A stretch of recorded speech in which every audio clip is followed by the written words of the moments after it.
Jim Bellows felt absolutely terrible. The customs and immigration officials took one look at him and simply let him through without asking any questions. Later they had to answer for this because they did not even think to call the sanitary service. Where is she anyway?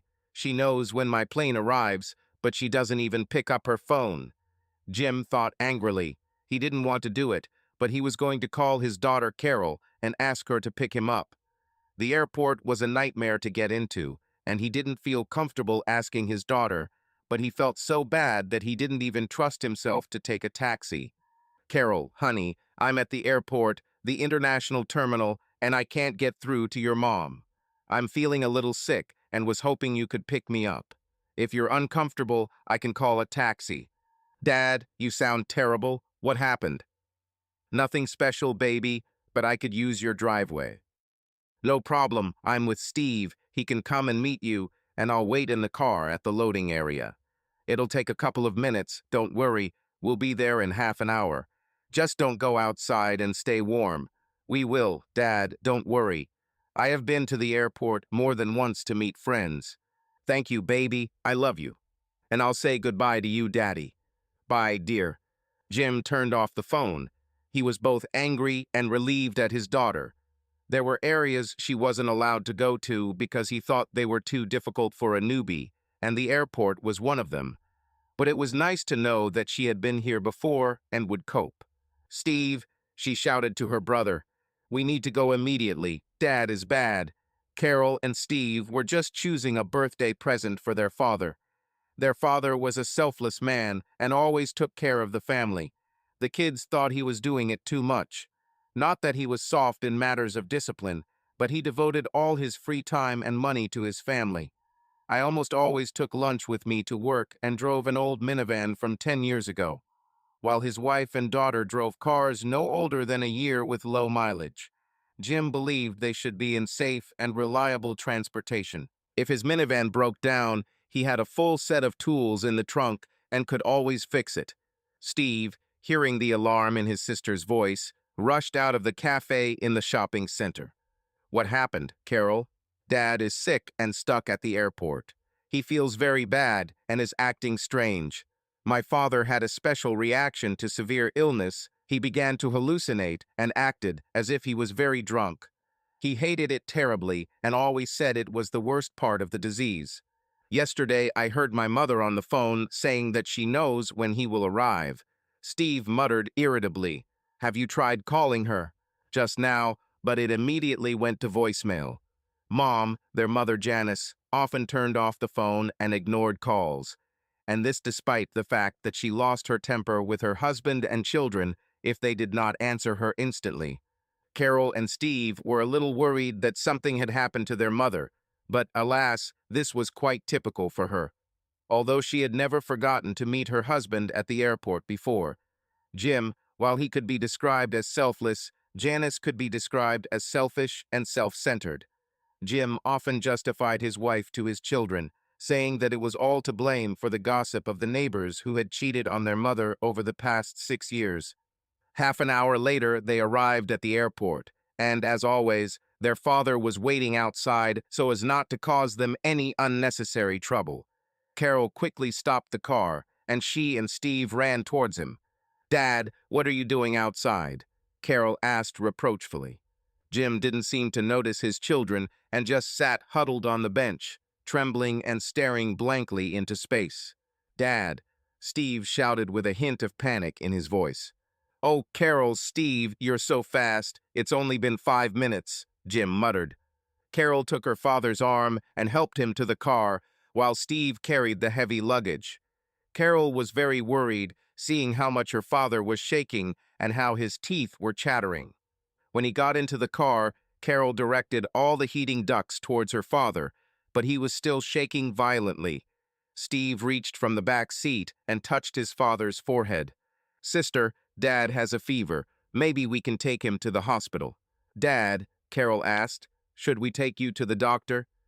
I just want to go home, baby, but I'm so cold. Can you turn the heating up higher? Now, Carol and Steve, in their winter clothes, were already starting to sweat from the heat in the car. Sorry, Dad, The stove is working at full capacity. Oh, it must have broken. Next week, I'll take your car to the service center because it's still under warranty, Jim replied. With that, the father returned to his days, cowering in the front seat, his anguish visible on his face. 40 minutes later, they were home. Carol stopped the car at the house and helped her father out and towards the front door, while Steve grabbed the luggage. Right at the front door, they were met by one of the neighbors, looking at them with great surprise. Her eyes were wide open, and her mouth was slightly open. She was holding a store-bought coffee cake in her hands. "Hi, Shemp," Carol's father greeted the neighbor, and Carol could hardly contain her smile. Father silently called their mother's 3 girlfriends the 3 jesters, after the heroes of old comedies. Steve felt this was an insult to these slapstick icons, so he called these women the 3 witches. Carol, believing that witches deserved more respect, replaced the letter B with C. The woman, whose name was actually Nancy, looked at Jim with confusion when he called her Shemp. "What's going on, and what is your father doing at home?" "We had to pick him up from the airport. Mom forgot, and he's very sick. We need to bring him inside," Carol answered. Nancy, deciding to help, opened the door of the house and held the door open for Carol, who was helping her father. Already in the house, Carol heard her mother, being in the living room, say, "Marge, I can't believe how big your brother is, and it felt amazing. I swear he was at least like this," and spread her arms 25 centimeters. Carol turned the corner and saw her mother, Janice, holding her arms at waist level, showing her length. Seeing her daughter with a furious expression on her face and her husband, Janice exclaimed in shock, "Carol, Jim, what are you doing at home?" Carol had no time for answers. She carefully seated her father in a chair, since as soon as he got into the warmth, his strength completely left him, and now she tried her best to seat him as carefully as possible. "Jim, answer me," Janice demanded. Carol, furious at her mother's behavior, replied sharply, "Dad called us from the airport because you forgot to pick him up, and he was too sick to take a taxi. Now I understand why you forgot to pick it up. So just how great was Marge's brother?" Carol shouted. The room immediately fell silent, and Janice's face turned red, and she lowered her eyes to the floor. At that moment, Steve dragged in the heavy luggage and froze, amazed at the silence in the room. "Steve, can you take Dad's suitcases upstairs and get the thermometer?" Carol asked. "Of course, sister." While Steve went upstairs, Carol hugged her father to keep him warm and help him stop shaking. "Dad," there was no answer. "Dad, what? Is that you, baby? Are we home already?" "Dad, what do you think about adultery?" Carol asked, glaring at her mother. Jim, in a semi-fainting state, did not hesitate to answer. "Treason. Treason is a terrible thing, a betrayal of sacred oaths, a betrayal of a sacred union. This is a betrayal for all participants in the marriage, including the traitor, and also the most serious betrayal for the children of the marriage, because it destroys the family. Your mother and I were married in church, and we will never betray our vows," Jim breathed. "Dad, can betrayal be forgiven?" Carol asked without taking her eyes off her mother. "Kitten, this will never happen to me. I trust your mother. But I might be able to forgive 1 or 2 mistakes with some people. One could be an accident if you drank too much or something like that. The second one might be a stupid mistake. But 3 or more is already a system, and you can't forgive this. When a wife cheats, it is especially difficult for a man, especially if he is no longer young like me. Losing self-confidence makes everything difficult." "Well, there's always Viagra," inserted Mary, the last of the 3 bitches. Janice, Marge, and Nancy glared at Mary for this stupid remark. "Viagra. I wish she could help me. She only gives me a headache. Tried it twice," Jim muttered. Janice looked at her husband, stunned. "Most men under 36 years of age have no problems with this. But after that, you need a little encouragement. We need a reminder that our wives see us as sexual partners to keep the magic in our marriage. We can buy our wives sexy lingerie, try something new, give flowers, jewelry to remind them that they are more than just a housemate. But if they never wear underwear, constantly refuse something new and settle only for the standard, then it is very difficult to do anything. Men only have what they have, but as far as I know, women can do exercises to stay in shape.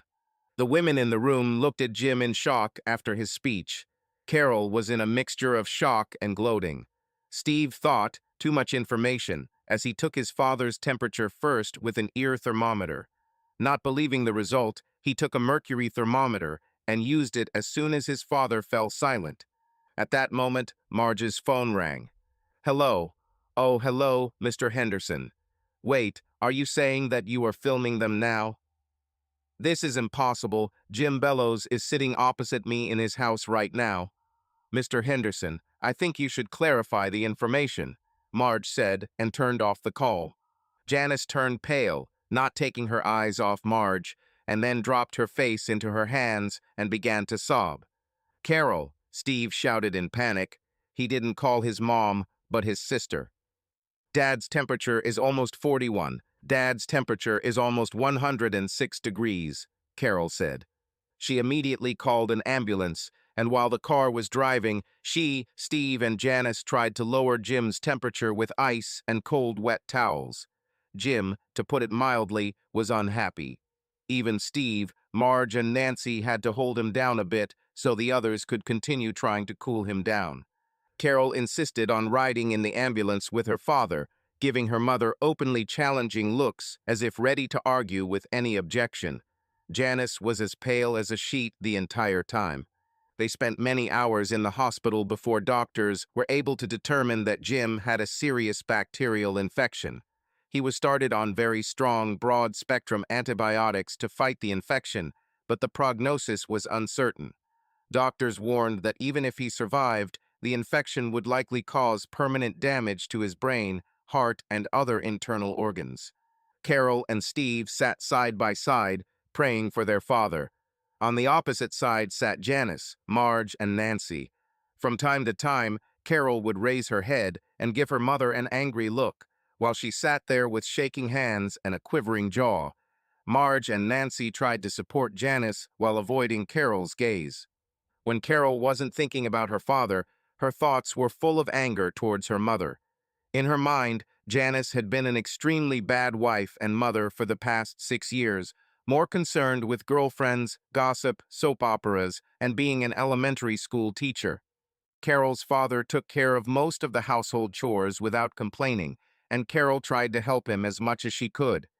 The last 2 years were especially difficult for her because her father was often away.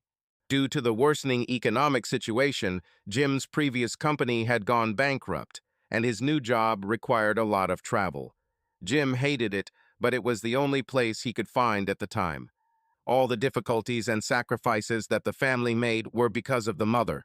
Jim wanted to change jobs several years ago, before the economic situation worsened. He was offered at least 2 good positions with better pay, but for this the family would have to move a maximum of 4 hours away. However, Janice refused to even think about it. Even now Jim could have found a better job if they could have moved, but Janice insisted again. Therefore, Jim was forced to spend 10 to 14 days every month away from home due to his work. Now Carol understood why her mother refused to move. Now she knew what her mother was really doing all those hours with the bitches. That's what she mentally called the group of her friends. Always spending evenings watching tapes of daytime soap operas at Marge's or Mary's. Carol didn't understand part of the conversation she overheard about Mr. Henderson, but it didn't matter. Her mother turned out to be a traitor. It was probably Marge's brother's 10-inch size that made her mother so depraved, as her father vaguely hinted at this in one of his conversations. With a bitter sense of humor, Carol thought that in some ways it was good that her father was sick, because if he had been healthy, he would never have made such bold, direct statements about adultery and sex. Carol thought about her little sister, who, as a reward for her good grades, spent time with her cousins.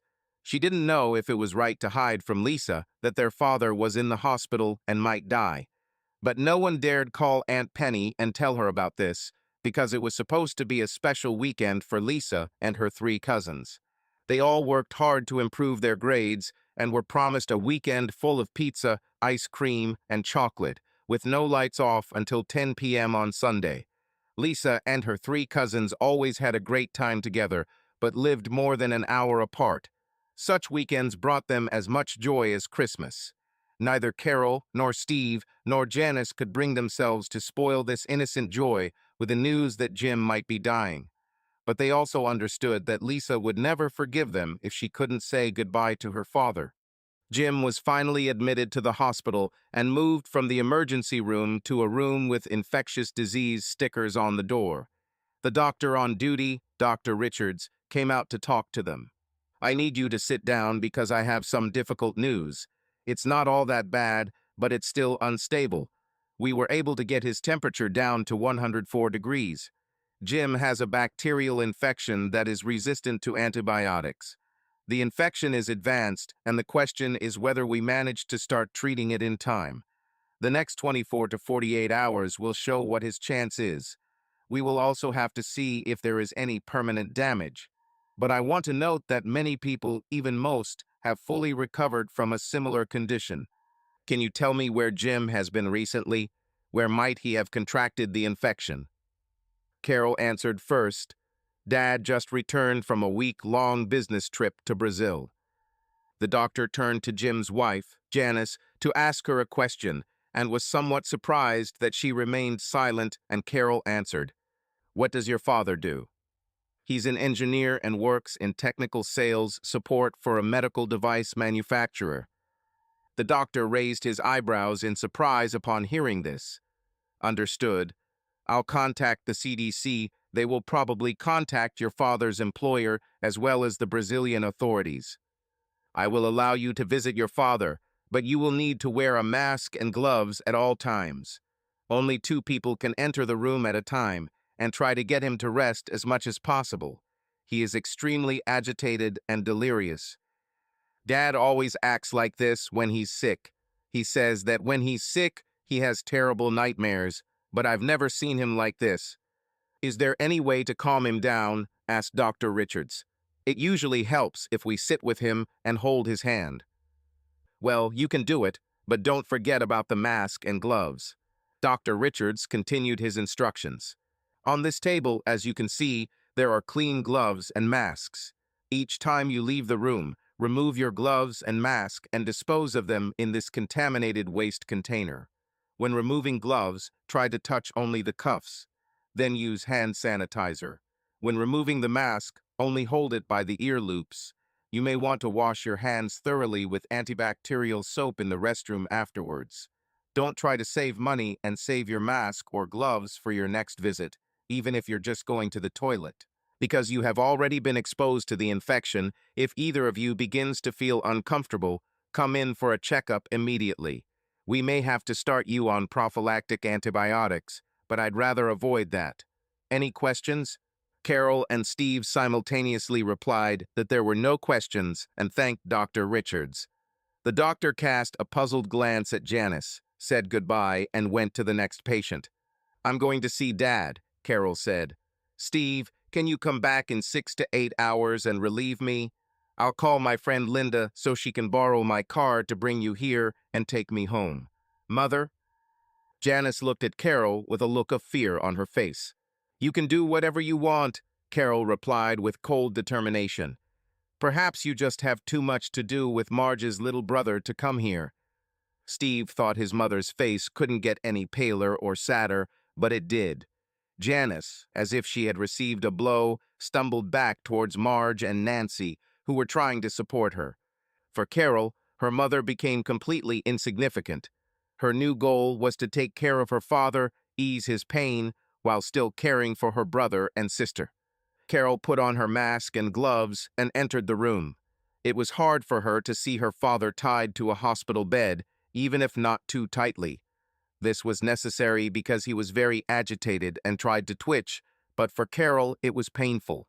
"Daddy, it's me, Carol. I'm here, everything will be okay," she said, barely holding back the tears in her voice. She pulled a chair towards the bed, sat down, and took her father's hand. SHHH, Dad. I'm here, everything is safe. There's nothing to worry about, Everything will be fine. Carol, baby, the father asked quietly. Yes, Daddy, everything is fine. Is everyone safe? Did you have dinner and do your homework? Carol couldn't help but smile slightly.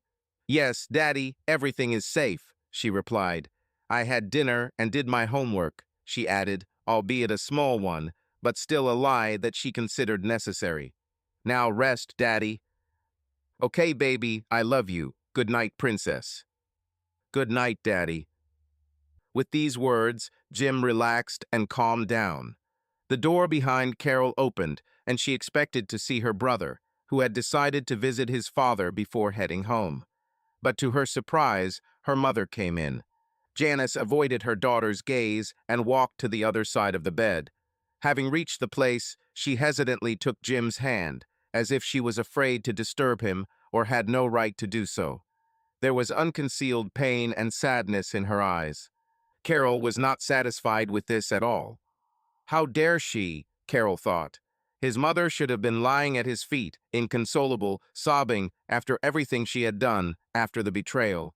In her eyes, it looked like just an act, that her mother was pretending to care about them, like in one of her stupid soap operas. Carol wanted to scream and hit her mother, but she knew that this would only worry her father and could get her kicked out of the hospital. She decided to calm down and just ignore her mother. The door opened again, and Steve walked in, standing next to Carol. He placed one hand on her shoulder and gently touched her father with the other. Steve couldn't stop the tears from flowing down his cheeks despite his attempts to control them. I love you, Dad. Carol, Marge will take us home. I'll be back in 7 hours. Don't forget to call Linda to come pick me up in about 6.5 hours. I love you, Carol. Call me if anything changes. Mom, are you with us? Janice stood up to leave with Steve. I love you too, Steve. See you in 7 hours. I'll call you if anything changes. Steve nodded. Carol didn't pay attention to her mother.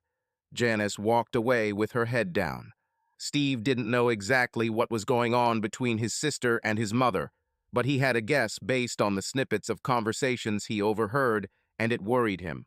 But now there was no time to worry about that. Father had to get better first, and then they would figure out the rest.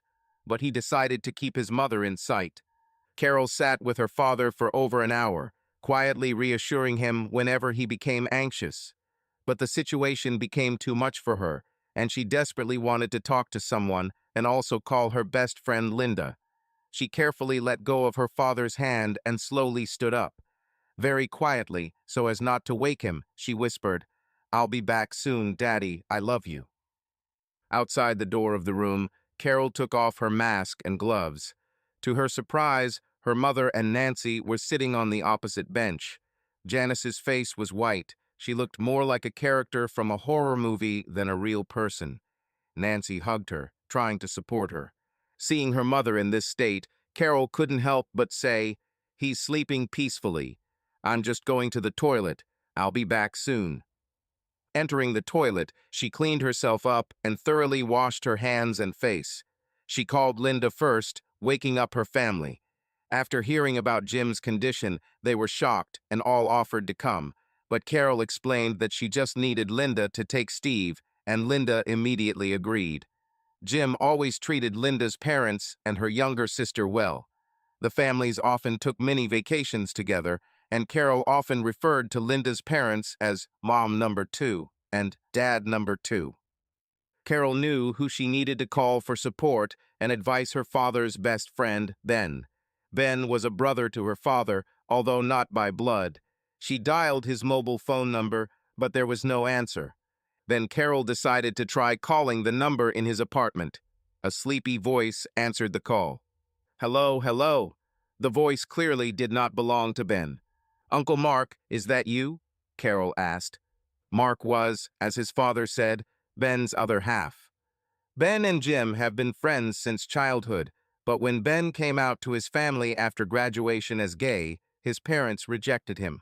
Jim had long suspected this, but it didn't matter to him, just as it didn't matter to his parents. Ben, left without family support and livelihood, found himself in a difficult situation, without a job and a car, not knowing where to go. Jim said he knew a suitable place and brought Ben to his home.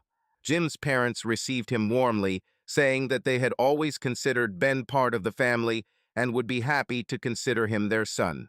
Ben was an extremely intelligent man, with an intellect beyond genius, but with the loss of family support, he knew that he would not be able to afford college, and it was already too late to apply for a freshman scholarship. Jim was supposed to leave for school, but after discussing the situation with his parents, he told Ben the next morning that they would spend the first 2 years at a local college, which was cheaper but also provided a good education. After that, they could already transfer to the university. "You can't do this for me," Ben said then. "You already gave me shelter and food." Jim's mother, Grace, said, "Shut up, Ben. After breakfast, you two will go to college, apply and register for classes. Perhaps you should consider taking classes during the summer semester instead of waiting until the fall. Let's finish the pancakes." Grace looked at Ben expectantly. Ben still wanted to object, but the expression on Grace's face suppressed him. But at the same time, it seemed that she was waiting for some kind of answer. Jim's father, Frank, leaned over and whispered in Ben's ear, "Prudence, son, say, 'Yes, Mom.'" Ben was stunned and hesitantly said, "Yes, Mom." "Very good," Grace replied. Jim, Frank, and Grace returned to their food, and after a while Ben joined them. Ben eventually graduated with an engineering degree like Jim, but then went on to earn a law degree. He specialized in patent, corporate, and international law in the Pacific region. To put it mildly, Ben was wealthy, and to be frank, simply fabulously rich. 10 years ago, Ben met Mark. Mark was the civil engineer for the area and a large, strong man. 2 years after meeting, Ben and Mark officially tied the knot in a small but beautiful ceremony. Although their union was not officially recognized by the state, they exchanged powers of attorney and entered into other contracts to secure their obligations. After the ceremony, Grace warned Mark to treat her son well and then welcomed him into the family. Mark was deeply touched.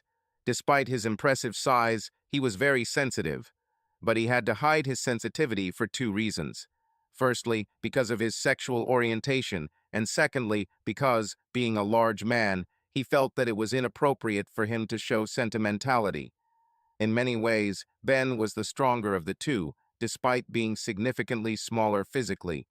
Over the years, Ben spared no expense in caring for his new parents. He paid for their expensive trips to the countries where he mainly did business, such as Japan, Taiwan, China, and Korea. Bills coming in Frank and Grace's names were somehow routed and quietly paid by Ben. Frank eventually noticed this and struck up a conversation with Ben. Ben's answer was, "A rich and successful son has the privilege and pleasure of taking care of his parents. Isn't that right?" Frank was momentarily taken aback by this answer. Grace, who had been observing this tense conversation, leaned over and whispered in Frank's ear, "Shut up, Frank, and say, 'Yes, son.'" "Yes, son." "Very good. Oh, your new car will be delivered tomorrow." With these words, Ben kissed his mother on the cheek and left, leaving his father standing with his mouth open. 4 years later, Grace died suddenly of a massive heart attack. Over the next 2 months, Frank seemed to fade away. Jim and his family, Ben and Mark, despite the grief of losing Grace, tried to support Frank, but even his grandchildren could not restore his joy. 70 days after his wife, Frank died of a stroke. Ben insisted on paying for both funerals. After Frank's funeral, there was a memorial evening where photographs and films of Grace and Frank were shown. Seeing the happy moments, those gathered seemed to have found peace. There were no dry eyes there, but some tears were tears of joy that they were lucky enough to know such people. Uncle Mark," Carol cried over the phone. Mark was absolutely terrified to hear Carol in that state. He hadn't known Jim's family as long as Ben had, but he thought of them as his closest family and friends. Due to his impressive size, Mark always considered himself the physical protector of his family, and Carol, in his opinion, was family. "What happened, honey? Where are you? I'll come get you." "Uncle Mark, I'm in the hospital. Dad is very sick. He could die. And with these words, Carol burst into tears. Mark thought, God, we have to stay calm. We have to help Carol. Where's your mom, Carol? She's outside, but I don't want to. I can't talk about her. Carol was sobbing. Dad's in room 8136. Can you and Uncle Ben come? I need you, Uncle Mark. I'm on my way, Carol. Ben's out of the country, but I'll come. I love you, and everything will be fine. If you need me while I'm on my way, call me on my cell. Bye, Carol. Hang in there. I'm on my way. Bye, Uncle Mark. Mark dressed hastily. Before heading out the door, he grabbed his checkbook and emergency credit card. Ben's credit card had a limit of $100,000. If money could solve a problem, Mark was willing to spend whatever it took. Hastily reaching the hospital, Mark ran down the corridor to Jim's room. He was surprised to see Janice and a strange woman sitting in the hallway looking at the door. The woman seemed to be praying. Mark nodded to the stranger. Janice, how are you? Is this Jim's room? Janice looked at Mark with eyes full of grief and pain. Yes, this is Jim's room. Carol is inside. I'm here for you, Janice. Don't worry. You can count on me for support. Janice suddenly looked even more depressed than before. Mark, not knowing what else to say, introduced himself to the stranger. Hello, my name is Mark. I'm a close friend of the family. Hello, I'm Nancy, Janice's friend and neighbor. I'm glad Janice has good friends like you, especially during such a difficult time. But hearing this, Nancy suddenly looked scared. Mark couldn't understand what was going on here. Deciding to deal with the situation, he went to Jim's room. Nancy, seeing Mark about to enter, warned him to put on a mask and gloves. Carol was dozing in her chair, but she woke up when she heard the door open. Seeing Uncle Mark, her face filled with relief that someone else had come to support her and Dad. Hello, Uncle Mark, she whispered. Hi, Carol. How are you feeling, honey? Dad's temperature is staying under 104. I feel a lot better now that you're here. Mark sat down next to Carol and asked what was going on. You better sit down, Uncle Mark. It's a long story. But first you have to promise that you won't tell anyone. Not even Uncle Ben or Dad. I needed to talk to someone, but I don't know what to do yet. What the hell is going on here? Mark thought. Mark pulled a chair next to Carol and sat down. She began to tell him everything that had happened since her father called from the airport. Carol also admitted to her uncle that she was sure her mother was cheating on her father. Mark was shocked by Carol's story and conclusions. Carol, are you really sure that your mother is cheating? She didn't tell you this directly. Maybe you misunderstood her. No, I'm sure, Uncle Mark. I thought about her words, and perhaps the mention of Marge's brother was accidental. But as soon as I heard it, I knew she was cheating. I sat here and thought about it, and now it's clear to me that's true. She's been a terrible mother and wife for years, which explains why she spends so much time away. It explains why she doesn't care about us anymore. So, hearing her talk about Marge's brother, I understood. I almost directly accused her of cheating many times, and she never denied it. She just looked more guilty. Carol spoke with conviction.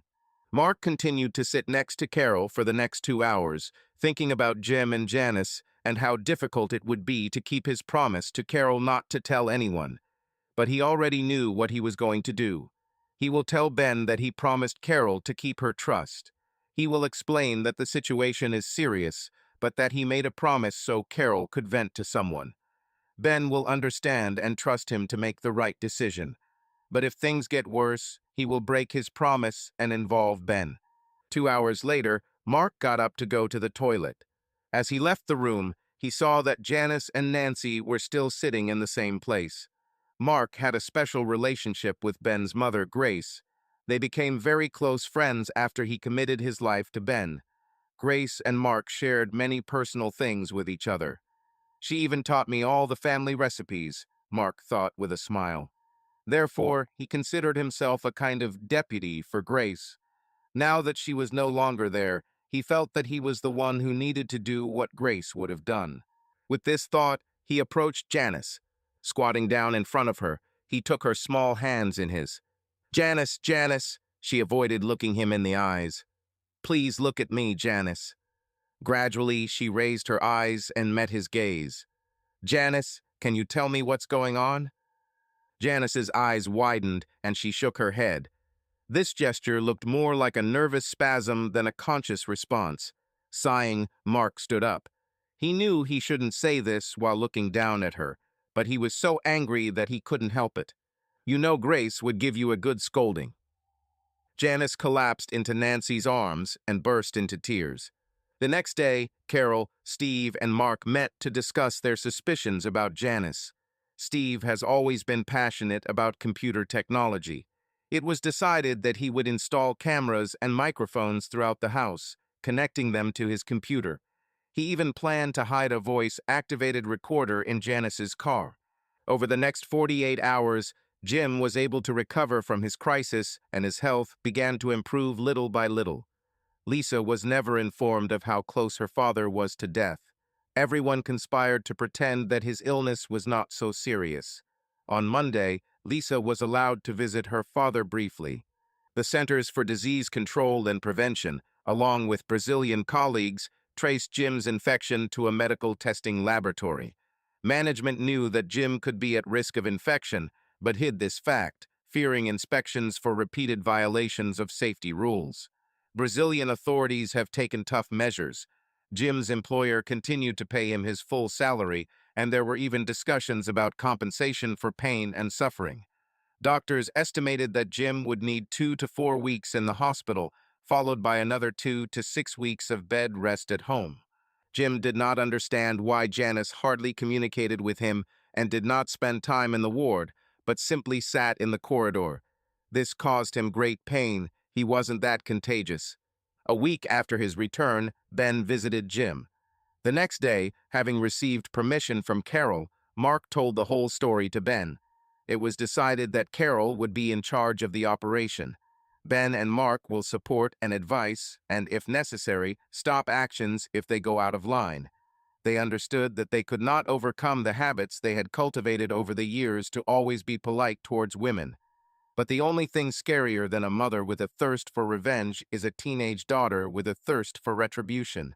Janice and her friends had a difficult conversation ahead of them. Steve, eavesdropping on conversations in the house, received most of the shocking details. There were still a few points that needed clarification, but they were enough facts for the upcoming encounter, scheduled a week after the first manifestation of Jim's illness. One of the most shocking facts was that Jim's initial tests showed signs of possible syphilis infection, in addition to the nasty infection he picked up in Brazil. Later, syphilis was not confirmed, possibly due to the antibiotics that had already been prescribed to him.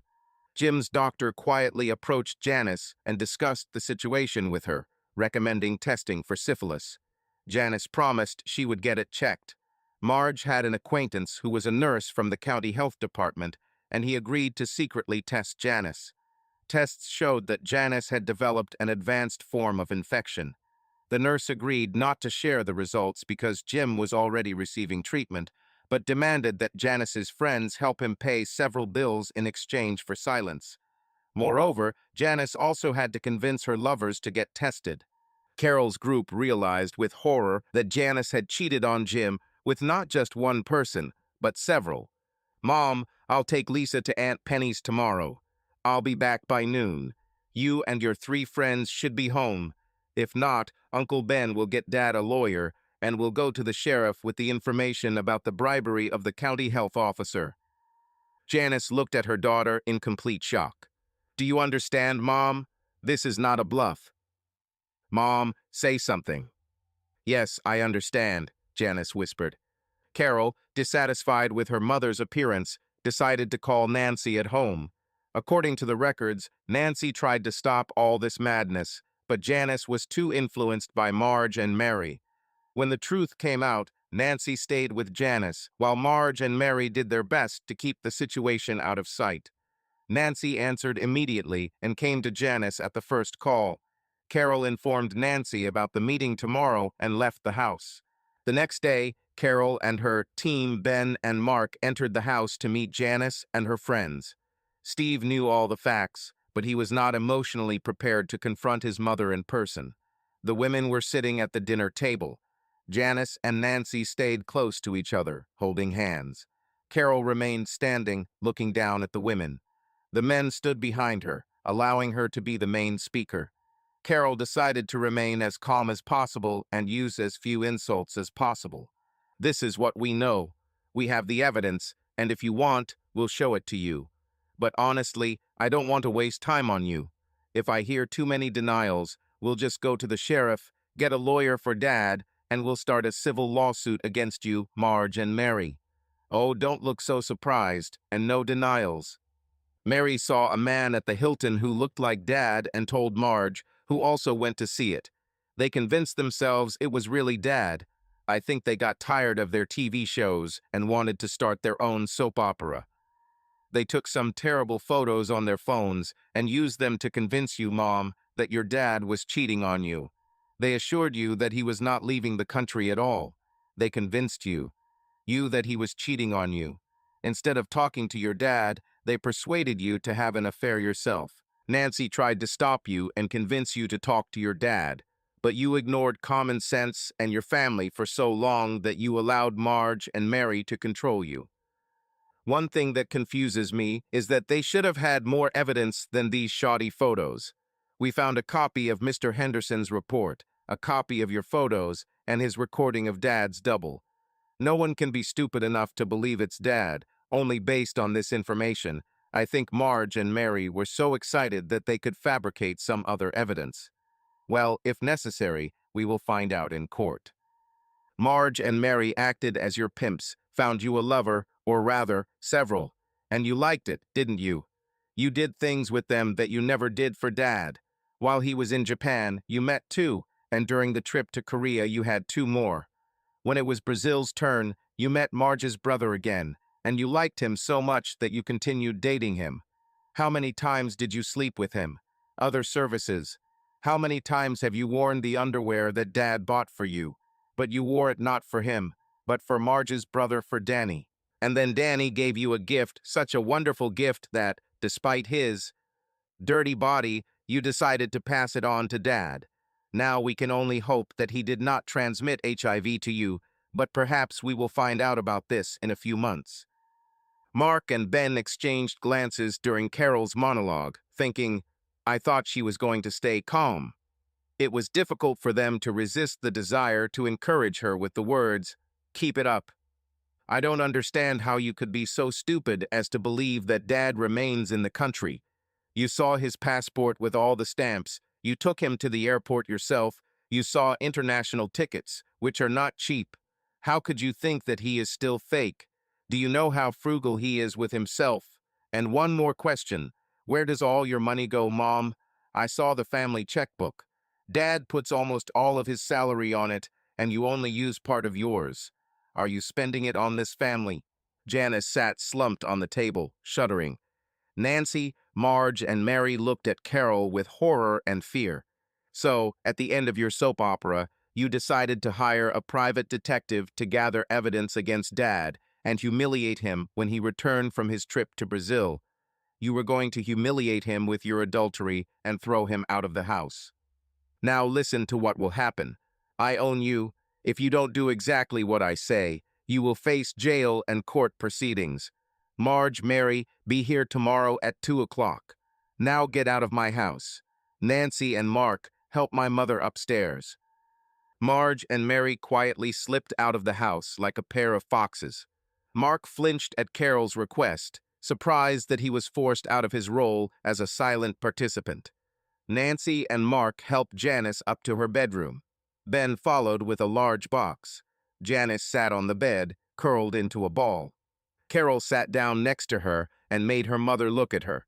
Mom, you need to decide if you want to stay married to Dad. You need to decide if you want to stay part of this family. If you want to stay, I will help you.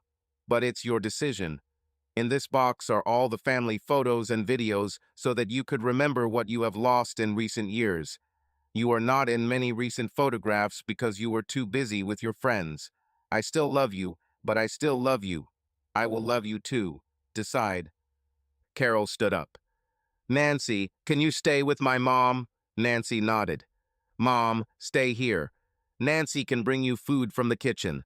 I'll come back to you tomorrow at noon to get your answer. I love you, Mom. Carol left the room and Janice curled up into a ball again. Nancy, left alone with Janice, began to think. How did I let it get this far? I felt something was wrong. Mary was always the evil schemer, and Marge was the queen in her own little universe. We had good times, but I never let them rule. My life. Janice is a smart woman. How did she allow Marge to influence her like that? I should have forced Janice to talk to Jim. Either she will confess, or maybe it's someone else's family. There are children to protect. Now this family may be destroyed. Janice has syphilis, and she is in complete nervous breakdown. And who knows, they may even have contracted HIV. Nancy called her husband Don and explained to him that Janice was experiencing a severe nervous breakdown, emphasizing that it was caused by Jim's illness. She said she needed to stay with Janice all day and maybe the next night. Don, understanding the seriousness of the situation, agreed and promised to take care of the children.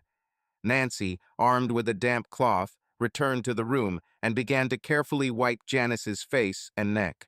Janice, I know you're shocked and remorseful right now. I know you don't know what to do. Everything hurts you and you're too scared to think. But listen to me. I'll help you. You know I tried to stop you. I tried to convince you to stop listening to me. Now it's time to listen to me. I will be your advisor for as long as you need. I will not yell at you. I will try to be your protector. Get up, we have no time to delay. You must gather your strength and save your family. The words, save your family, seemed to awaken something in Janice's soul. She latched on to this idea, hoping that it would help her transform from a villain into a heroine who could do anything for her family. She decided that she would hold on to these words to gain strength and help her family. Janice and Nancy talked all day. They discussed Janice's life with her family before Marge came into the picture. They talked about Jim's illness. Late in the afternoon, Janice turned on one of the family videos to play in the background and began looking through photo albums. What had seemed boring to her for the past few years now seemed indescribably precious. Family bike rides her bike had long been covered in dust, unused for years. Small weekend trips that the family used to take every month. All the little things they did together as a family and continued to do, but without her. 6 years ago, she was tired of her life. She wanted something new, exciting. Janice has always loved soap operas and gossip, but Marge took it to the next level. Janice began to live someone else's life through these TV shows and dirty, evil gossip. Many of them were grossly exaggerated or outright lies and misrepresentations. Marge was the initiator, but Janice willingly followed. The importance of family for her weakened, and she began to live in illusion. She developed an imaginary life that led to disaster, and now reality has hit her hard. Janice saw what she could become if she didn't solve her problems. A lonely, old woman living in a musty apartment who never left the house, spending her days watching TV. She clearly imagined this empty life and loneliness in the cemetery, where there was no one who would come to say goodbye, not even relatives. She thought sarcastically that she looked like Scrooge before the tomorrow ghost from A Christmas Carol. Scrooge was able to redeem his life, and she only hoped that she too would have the strength to do so. Nancy spent the night with Janice, and by noon they were ready for Carol to return. Carol knocked on the door and entered. Janice sat there, washed and neatly dressed, with a determined expression on her face. This startled Carol. Her mother looked completely different than she had the last 2 days. She planned the meeting based on her mother's previous behavior, and now she may have to change her approach. Hello, Mom. Hello, Nancy. Thank you, Nancy, for being here for my mom. Nancy nodded politely. Mom, do you have something to say? Janice pulled herself together, took a deep breath, and began. What I did to your father is terrible, and I will never forgive myself for it. What I did to our family in recent years is also terrible, and I will never forgive myself for it. I lived in a fantasy world, not realizing that I was destroying my family. I'm so sorry, and I hate to say that it took something like this for me to wake up. I love you all so much. Please give me one more chance. I know I will make mistakes and fall, but I promise I will get back up and keep trying. Please don't leave me, don't leave my life. Janice began to cry, but again pulled herself together and returned a determined expression to her face. Mom, we won't leave you, we love you. But do you want to stay married to Dad? I love your father. I would like and be happy to remain married to him. But I cheated on him 6 times and gave him an STD, possibly HIV. How can he stay with a woman like me? She started crying again. I talked to Marge. The last time Dany had sex other than with you was over 2 months ago. You were the only one he didn't use a condom with. He was diagnosed with syphilis, but tested negative for HIV. Most HIV cases manifest within 3 months.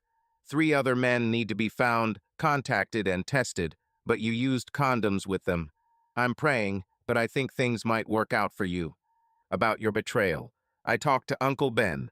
It turns out that he remembers a conversation with his dad about cheating.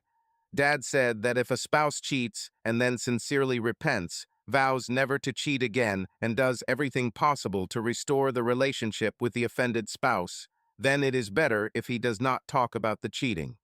Dad said that if he were a cheated spouse, he would always doubt himself and the marriage. He would feel that he was not loved and that he was a bad lover. So, Uncle Ben, Uncle Mark, Steve, and I agreed not to tell Dad about your cheating. If he asks directly, we will have to tell the truth. But we will try to avoid such situations. We'll support you and cover it, but we won't lie for you. We will remain silent. Your task is to make Dad feel loved and never ask unnecessary questions. The first thing you should do is visit him in the hospital more often. He feels bad that you don't come, and he doesn't understand why. You can tell him that you were so shocked by the possibility of losing him that you couldn't bring yourself to come, or something like that. If we are asked, we will say that it is because of shock, but we will not specify that it is shock from betrayal. And now, Mom, I want to know why you decided that Dad was cheating on you. There has to be more to it than just these terrible photos. It was Mary, Nancy answered. She told us that after Mom left Jim at the airport, he waited until Janice left and then called a taxi to the Hilton Hotel. She claimed that she followed him on all 3 of his last business trips. Have you read the detective's report? Both women shook their heads.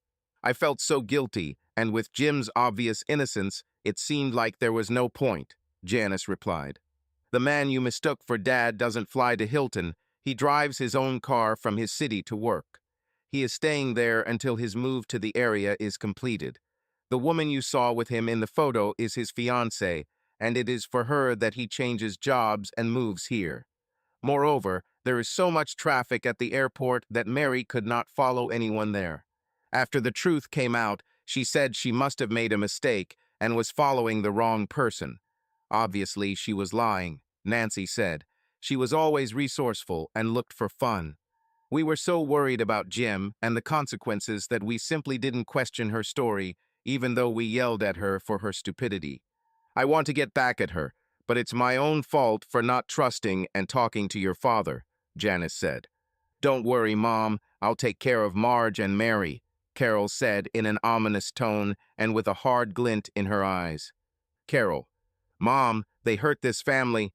I'll hurt them, and that's not up for debate. Mom, if you want our support, you must fulfill several conditions. First, you go to therapy. Uncle Ben will pay for it. We found a therapist, but if you don't like him, you can choose another one. Secondly, if Uncle Ben, Uncle Mark, or me are not around, you will cut off all ties with Marge and Mary. Third, you will encourage Dad to move. He always wanted to live away from the city, for example, next to Aunt Penny. Fourth, you will mention to your dad that if he ever wants to change jobs and move further away, you will support him. Fifthly, Mom, what are you doing with your salary? Dad lives modestly. He wears shoes until they fall apart. We got new cars, but he has a minivan with over 300,000 miles on it. This may even harm his work because he is so modestly dressed and drives a junk car. The only two good suits I know he has are gifts from Uncle Ben. You know how proud Dad is. He doesn't like to accept expensive gifts for himself, but he agreed to the suit, probably out of extreme need. Most wives I've heard have helped their husbands with clothes, shopping, and their appearance. Where does your money go? Janice looked saddened by Carol's question. You already know I was a bad wife and mother. As you said, Jim prides himself on money. He thinks that his job is to take care of the family financially, to be the breadwinner. It was always like this. He found it difficult to ask me to contribute to the family finances. It's sad how grateful he is for my small donations. I only give him 10 or 15% of my salary. He never asks me what I do. The rest I think he thinks I'm spending it on you kids, or maybe saving for your college education. But he is wrong. I have a secret savings account, but there isn't much money in it. I spend most of my income on clothes and go to a very expensive restaurant for lunch once or twice a week. Mom, you don't have many clothes. You couldn't spend that much money on her. Janice laughed. Honey, you never really cared about clothes. Or maybe you were too busy doing my job to care. Janice's last statement seemed sad. I like to look stylish when I go to work. Really too cool for an elementary school teacher. This handbag, $1,500. Pantsuits in the closet, cheapest, $800. I don't have a pair of shoes under $300. I think I wanted to dress like the women in my soap. I loved how luxury stores treated you like royalty. Once or twice a month each visit from 3 to 500. That's where all my money goes, and I'm really sorry. Mom, it's time for you to stop. Uncle Ben and I reviewed the family finances. We're not in the best shape. Uncle Ben and I were hoping that you had a secret bank account with tens of thousands of dollars, maybe over $100,000. Something to help with the move, maybe buy Dad a new car. Uncle Ben even told me how Dad, being terribly depressed and embarrassed, asked if Uncle Ben could help him with my college tuition when I graduated from high school. Uncle Ben said Dad was crying because he felt like such a failure. Janice started crying. Mom, I hate to rub it in, but Dad could have had a lot of better paying jobs over the years if you'd let us move. He hates his job now, but it was the only one he could get. He hates being away. Janice looked at him with a shocked face. I don't know what I can do. I don't know what I can say. I'm really sorry. I have almost $10,000, but that's so little considering you and Steve are so close to going to college. Mom, I'll talk to Uncle Ben and Uncle Mark. You know how much he loves Dad. You remember what he did for your grandparents. I think he'll be happy to help. We will sort out the problem of money, our other conditions. Do you agree with them? Do you really think Ben and Mark will help? Janice asked with hope in her voice. Yes, Mom, I think they will be happy to help, and if not, I will stop playing Pinochle with them. Carol said with a grin, What about our terms? Yes, yes, I will be glad to make them. Wait, Mom, because I have my own fortune. With that, Carol walked out into the hallway and returned with a shopping bag. Listen to this, Mother, very carefully. My dad is not a second man. Do you remember what he said about love and passion the day he returned? Well, I remember them very well.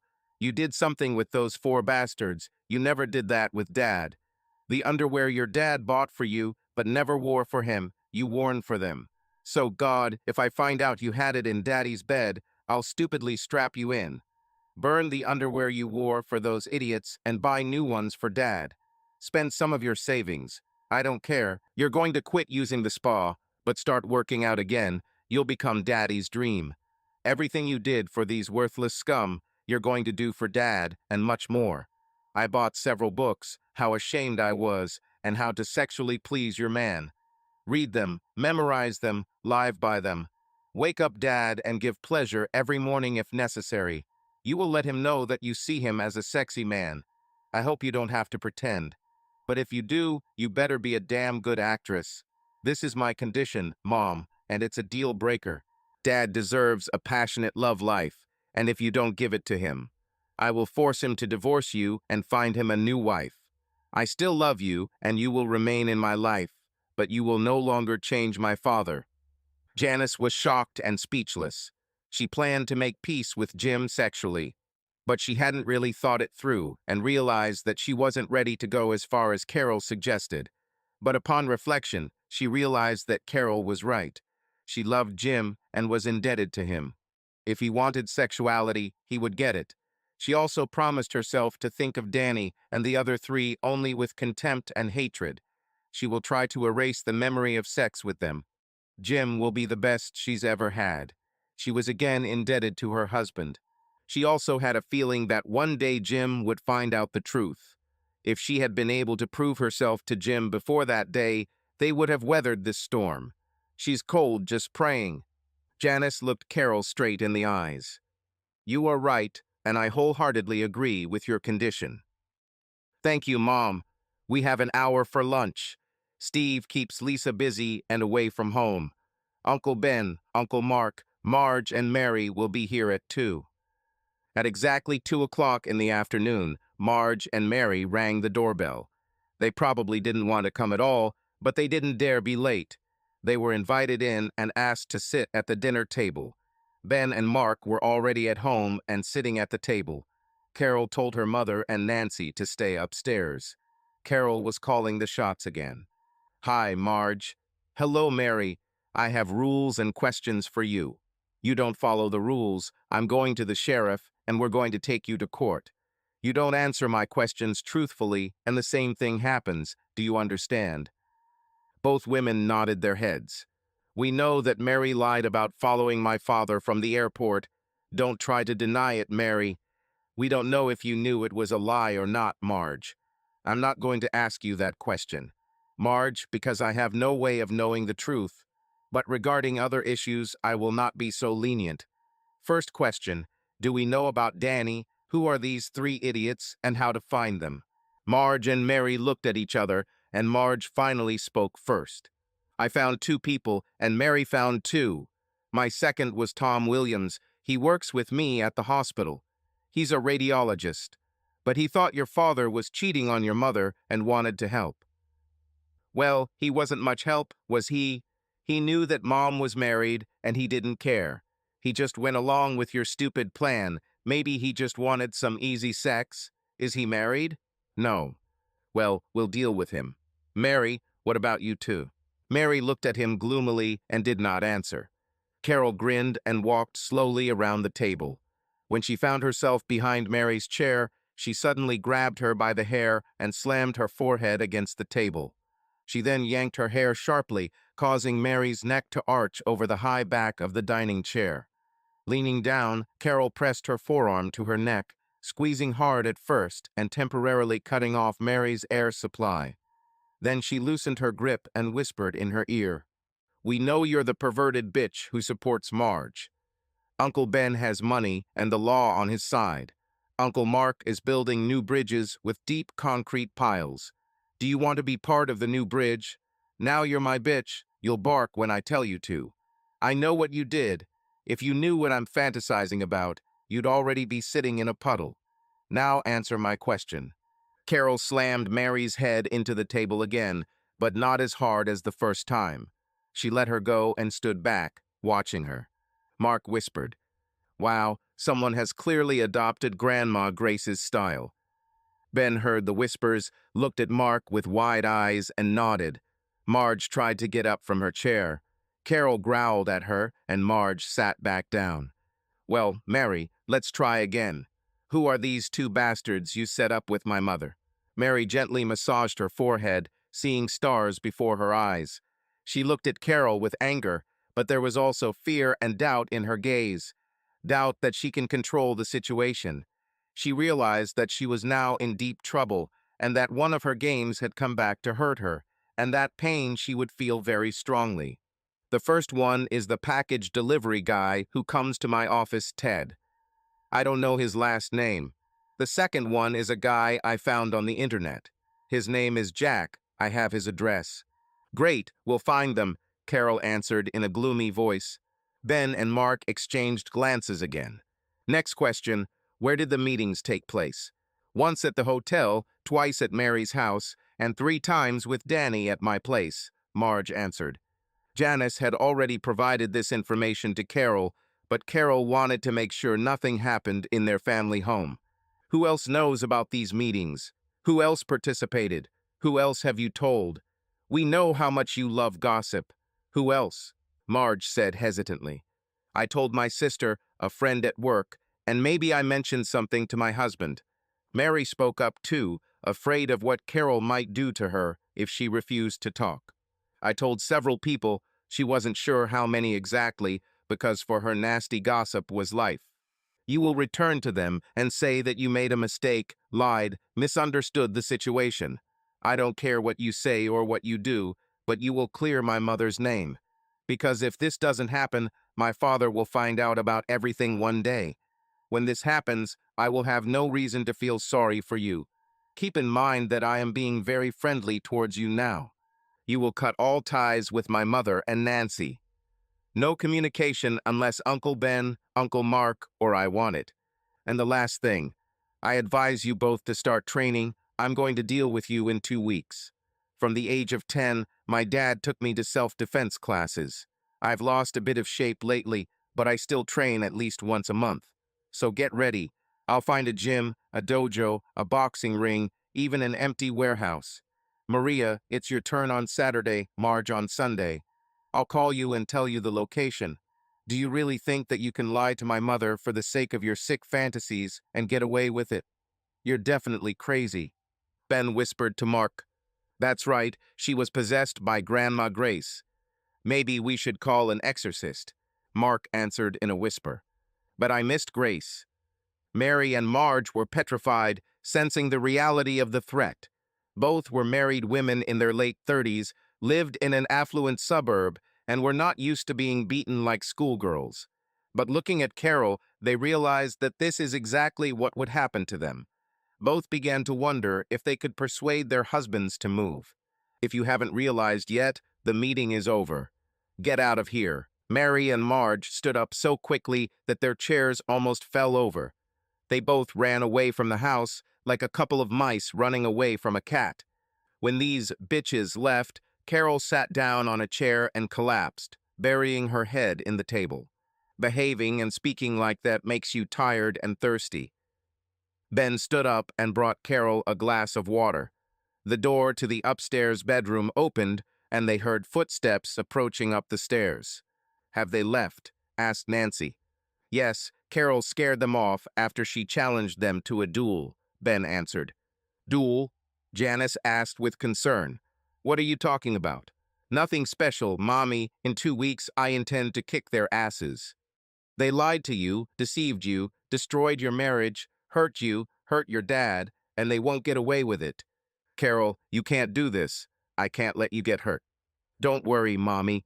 I have 5 years of self-defense training. A mixture of karate, judo, and street fighting. I won't get hurt. They will. I hope I don't send them to the hospital.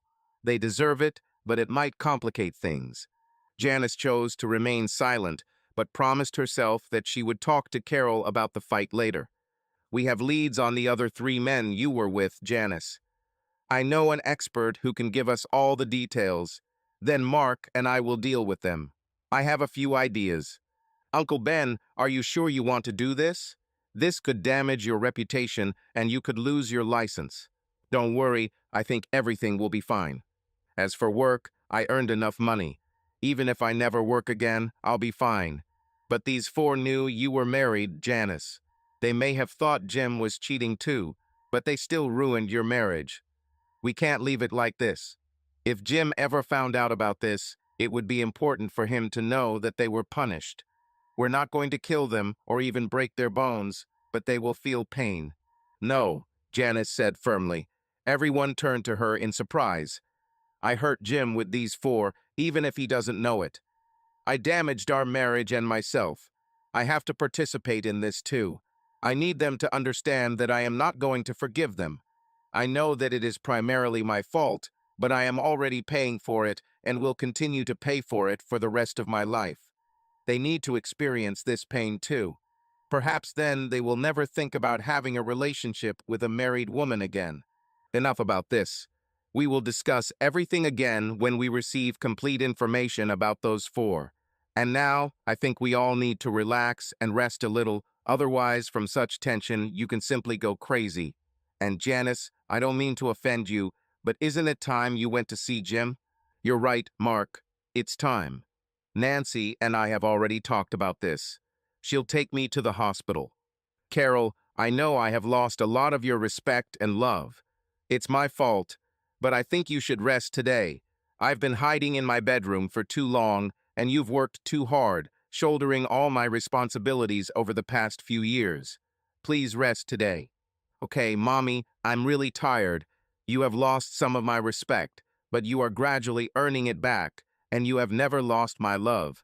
I'll stay home and study. Maybe I can convince Uncle Ben to do it for me, she added with a smile. Mark and Ben laughed. Everyone rose from the table, and a series of tearful hugs began in the room. Janice apologized to everyone again. Taking her bags and coats, she and Nancy went to the hospital. Carol went upstairs to lie down, maybe relax and watch some TV. Ben and Mark decided to stay and help around the house. Mark went to the store and soon returned with groceries for Grandma Grace's chicken and dumplings recipe, cornbread, and pecan pie. Steve and Lisa returned from the shopping center. Ben briefly explained to Steve what was going on and that things were starting to look up. But Steve didn't really want to go into details. He tried to distance himself from this story with his mother, desperately pretending that it had never happened. Ben immediately noticed the fear in his eyes, so he quickly ended the conversation when he noticed that Steve was starting to get nervous. Throughout the rest of the day and evening, after dinner cooked by Mark, Ben actually helped Carol with her studies, as well as helping Steve and Lisa. Ben provided valuable advice and direction, which made completing homework much easier. When Carol finished her studies, she, Uncle Ben, and Uncle Mark sat down to play three-handed pinochle and eat pecan pie. Her father and Uncle Ben were real fans of pinochle since childhood and managed to instill their passion in Carol, Steve, and Mark, and now they were trying to infect Linda with it. Uncle Ben, I talked to Mom about her money, Carol said as they sorted the cards before the game began. Everything is not very good there. She spent almost everything on clothes. She didn't buy much, but the things were expensive. I can't believe how expensive it is. So she had almost nothing left, despite all the years of work. She says she has about $10,000 in a secret savings account.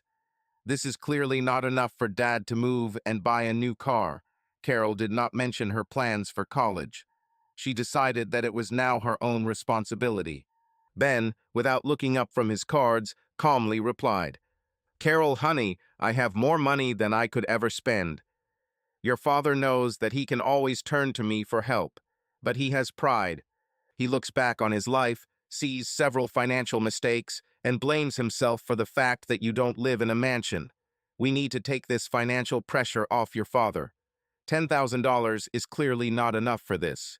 Maybe they would help, but not from your father's point of view. You can't imagine how much he's afraid of losing his job right now.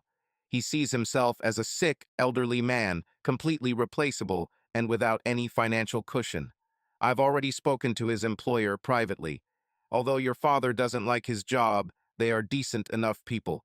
They don't worry about lawsuits. They just want to do the right thing for both your father and the morale of the company. But your dad feels weak and vulnerable right now. So I think we need to increase your mother's savings a little. Ben looked at Mark, who nodded affirmatively. Ben showed Mark 2 fingers while Carol wasn't looking. Mark shook his head and showed 3 fingers. Ben nodded again. So I think we'll add $30,000 to your mom's account. She'll be able to tell your dad that she was saving it for emergencies and for your college. Carol looked sadly at Uncle Ben and Uncle Mark. I'm so sorry, Uncle Ben, Uncle Mark. I know that we must cope on our own. Stop, Carol. Ben drowned, clearly unhappy. Years ago, Jim, Frank, and Grace welcomed me into the family. Then I brought Mark, and they accepted him too. Are you saying that we are no longer part of the family and cannot help our loved ones? I could easily deposit $1 million into your mom's account. The only problem is your father's pride. so don't discuss this anymore." Ben took a deep breath and looked down at his cards again, trying to calm down. "Sorry, Uncle Ben, Uncle Mark.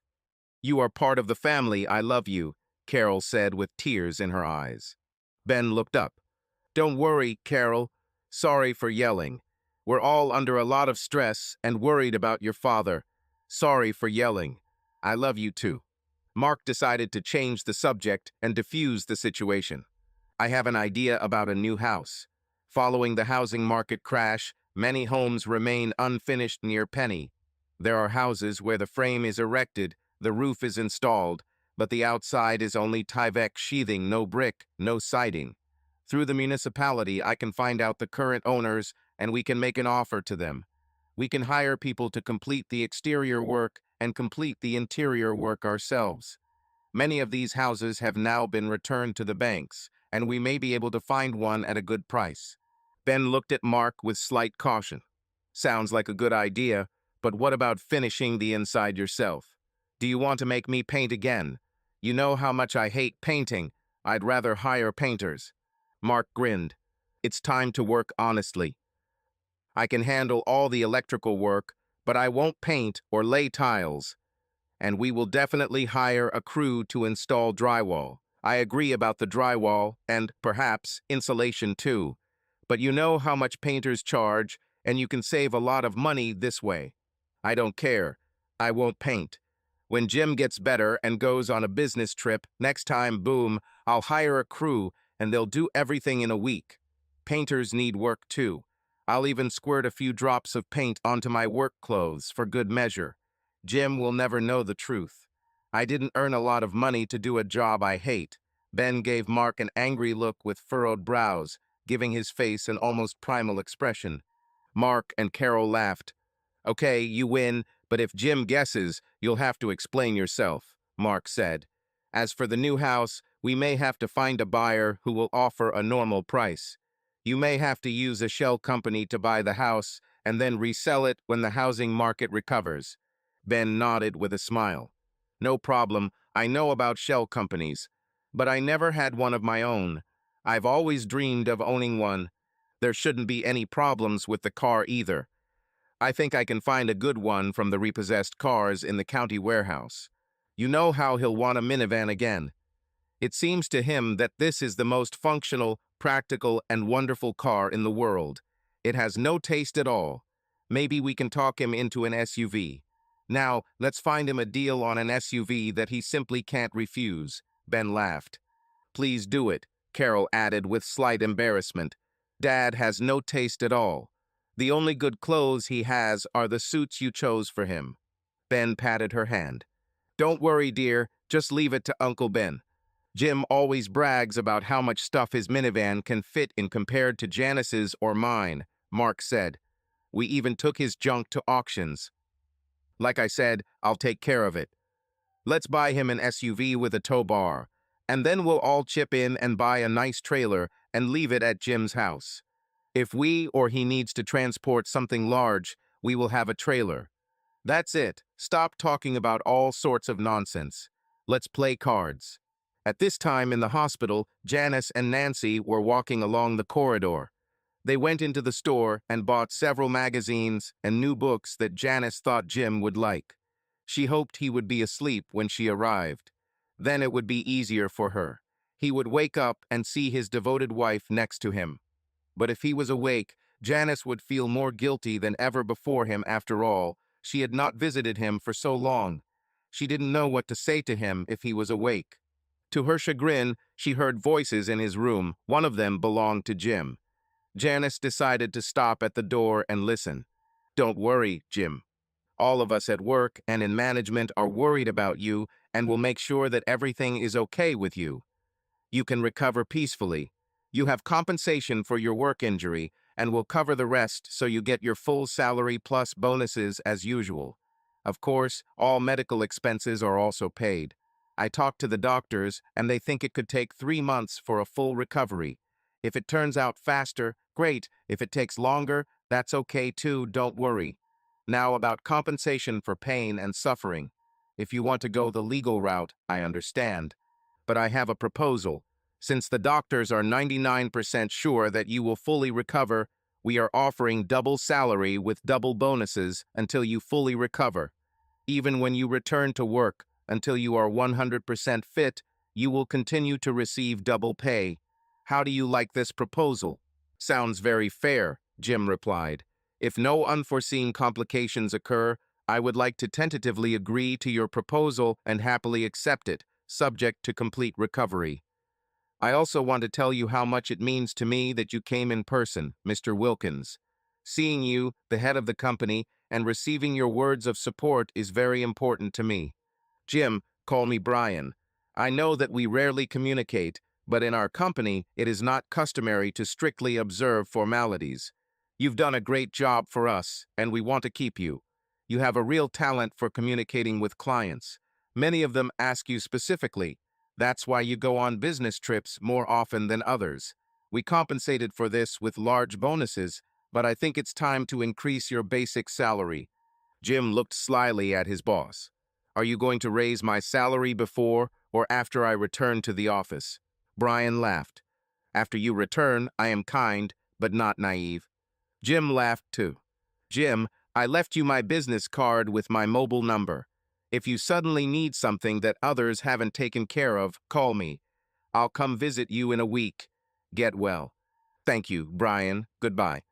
Brian nodded and left the room. Janice didn't want Jim's boss to see her. What if he knew that she had not visited her husband for a long time? She had no idea what she would say to him in that case. So when she heard the conversation end, she grabbed Nancy's hand and quickly walked away from the door of the room. After waiting for Mr. Wilkins to leave and disappear at the end of the corridor, Janice returned to the door of Jim's room. She steeled herself, preparing to finally see him. She wanted to talk to her husband so much, but she was terribly scared. It was no longer necessary to wear gloves and a mask to visit Jim, although thorough hand washing after the visit was still recommended. Janice straightened her shoulders and walked into the room. She looked at Jim with surprise and disbelief. He was already fast asleep. He looked so pale and thin laying there. Waves of guilt for her actions rolled in again. The long conversation with his boss probably left him completely exhausted. She sat down on the chair next to the hospital bed and gently took Jim's hand. She decided not to move until Jim woke up and saw her here, holding his hand. She wouldn't let anything separate them again, even your own actions. If it had been necessary, she would have handcuffed herself to Jim and thrown away the key. Although it would probably make going to the bathroom more difficult, she thought sarcastically. On the other hand, it could add spice to their relationship. Maybe he would even like it. Nancy sat down on a chair against the wall and began leafing through one of the magazines they had bought for Jim. Jim felt someone gently squeeze his hand. It's probably Carol or Lisa again, or maybe even Steve. God, how he hated those nightmares. They simply tore him apart. It was so stupid, but for some reason the human touch calmed him down. He felt like a fool. The children held his hand like a baby. Steve probably felt bad about it too. But the most unpleasant thing was to show weakness in front of his little daughter Lisa. She shouldn't have seen that her parents could be weak like everyone else. Well, at least the pain was gradually subsiding. The temperature had almost subsided, but he was damn weak. He still had to use the bedpan and couldn't even wipe his butt. All he could do lately was sleep and think. Perhaps he has thought too much, or, on the contrary, too little in recent years. He certainly hadn't had much time in the past 4 years to waste on other thoughts. Jim slowly opened his eyes and was surprised to see his wife. At first, it was a pleasant surprise, and then it became slightly sad. He's been thinking a lot lately. Hello, dear. Janice looked up at his voice. Hello, Jim. How are you, dear? She asked softly. Jim was a little surprised by this gentle address. Janice rarely used those words lately. Oh, it's been worse. It's been better. But Dr. Richards says everything is going according to plan. I'll probably spend another 2 weeks in the hospital. Just due to weakness, I might need a little physical therapy.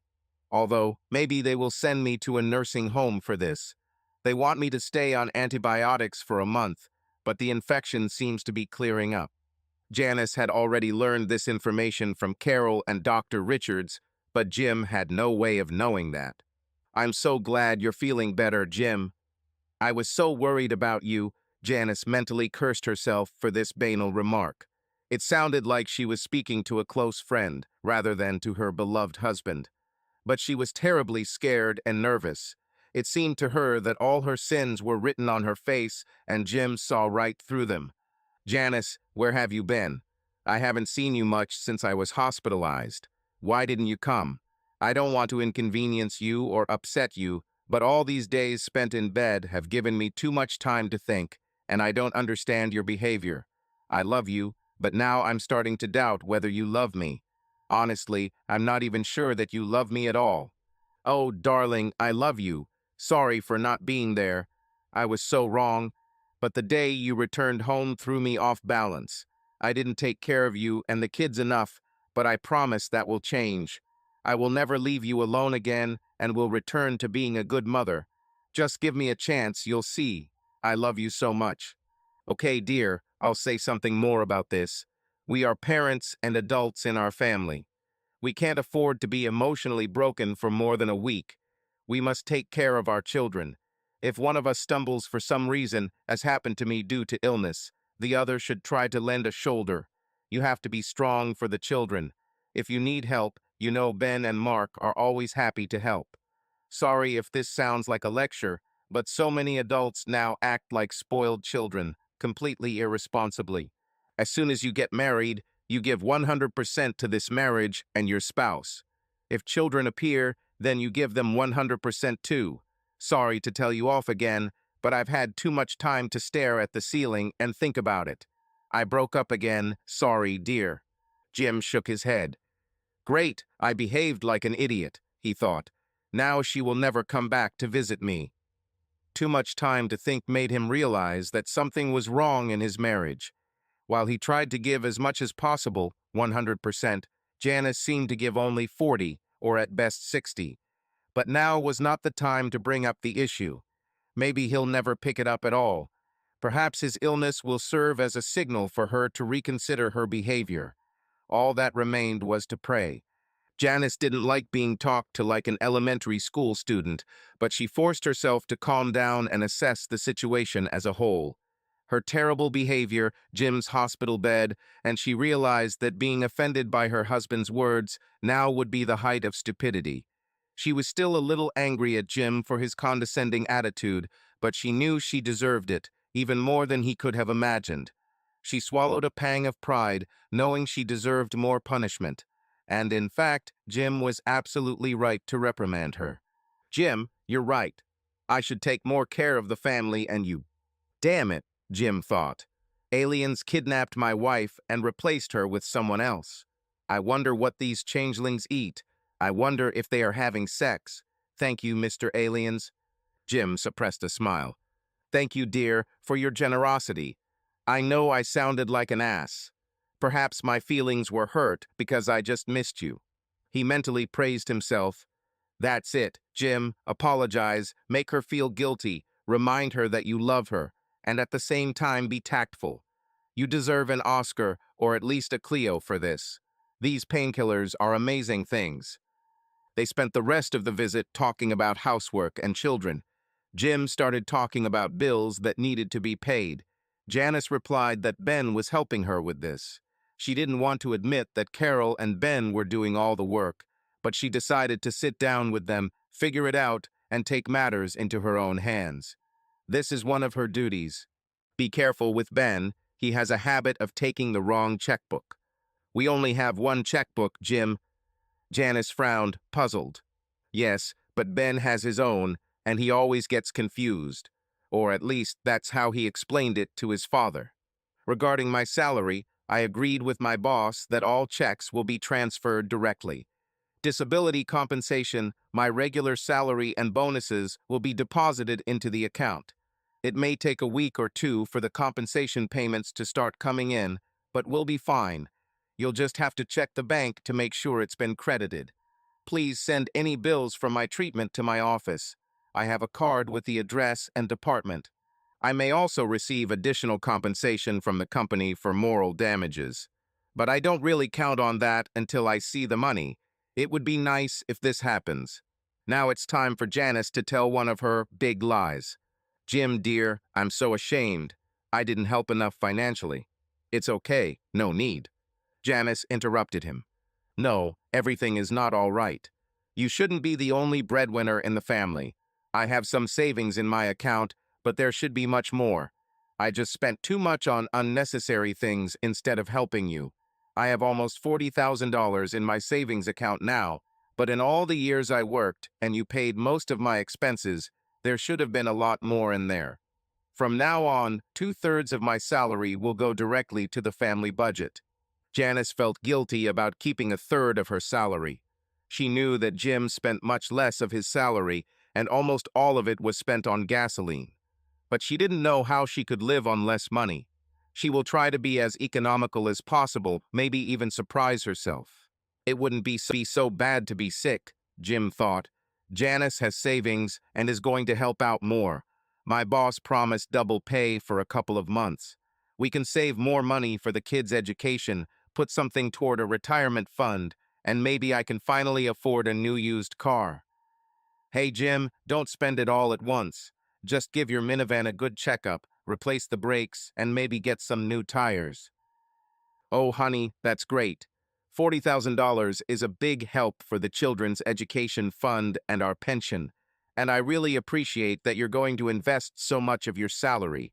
I won't demand this from you all the time. I'll understand if it doesn't always work out, but every help is very important. I love you, honey. Janice felt like crap. Jim was so sincerely grateful to her. He didn't even ask what she spent all her earned money on for over 10 years. She betrayed him in every sense, both literally and figuratively, and he says thank you to her. She felt like a worthless person who didn't even deserve to live. Janice smiled faintly at her husband. I'm glad you're happy. It's just a shame I can't do more. Everything is fine, don't worry. This is a huge relief for me, believe me. Jim squeezed Janice's hand as tightly as he could. True, due to weakness, it was not strong at all. While Jim was focused on Janice sitting to the left of the bed, he failed to notice Nancy sitting to the right, against the wall. She heard the whole conversation and couldn't help but think that Jim was too soft a person. She even thought that it would not hurt him to properly punish his wife. It seemed funny. Jim was known throughout the area for his late-night walks. The others called them Jim's night patrols. Every large neighborhood has at least one bully, sometimes even among the adult homeowners.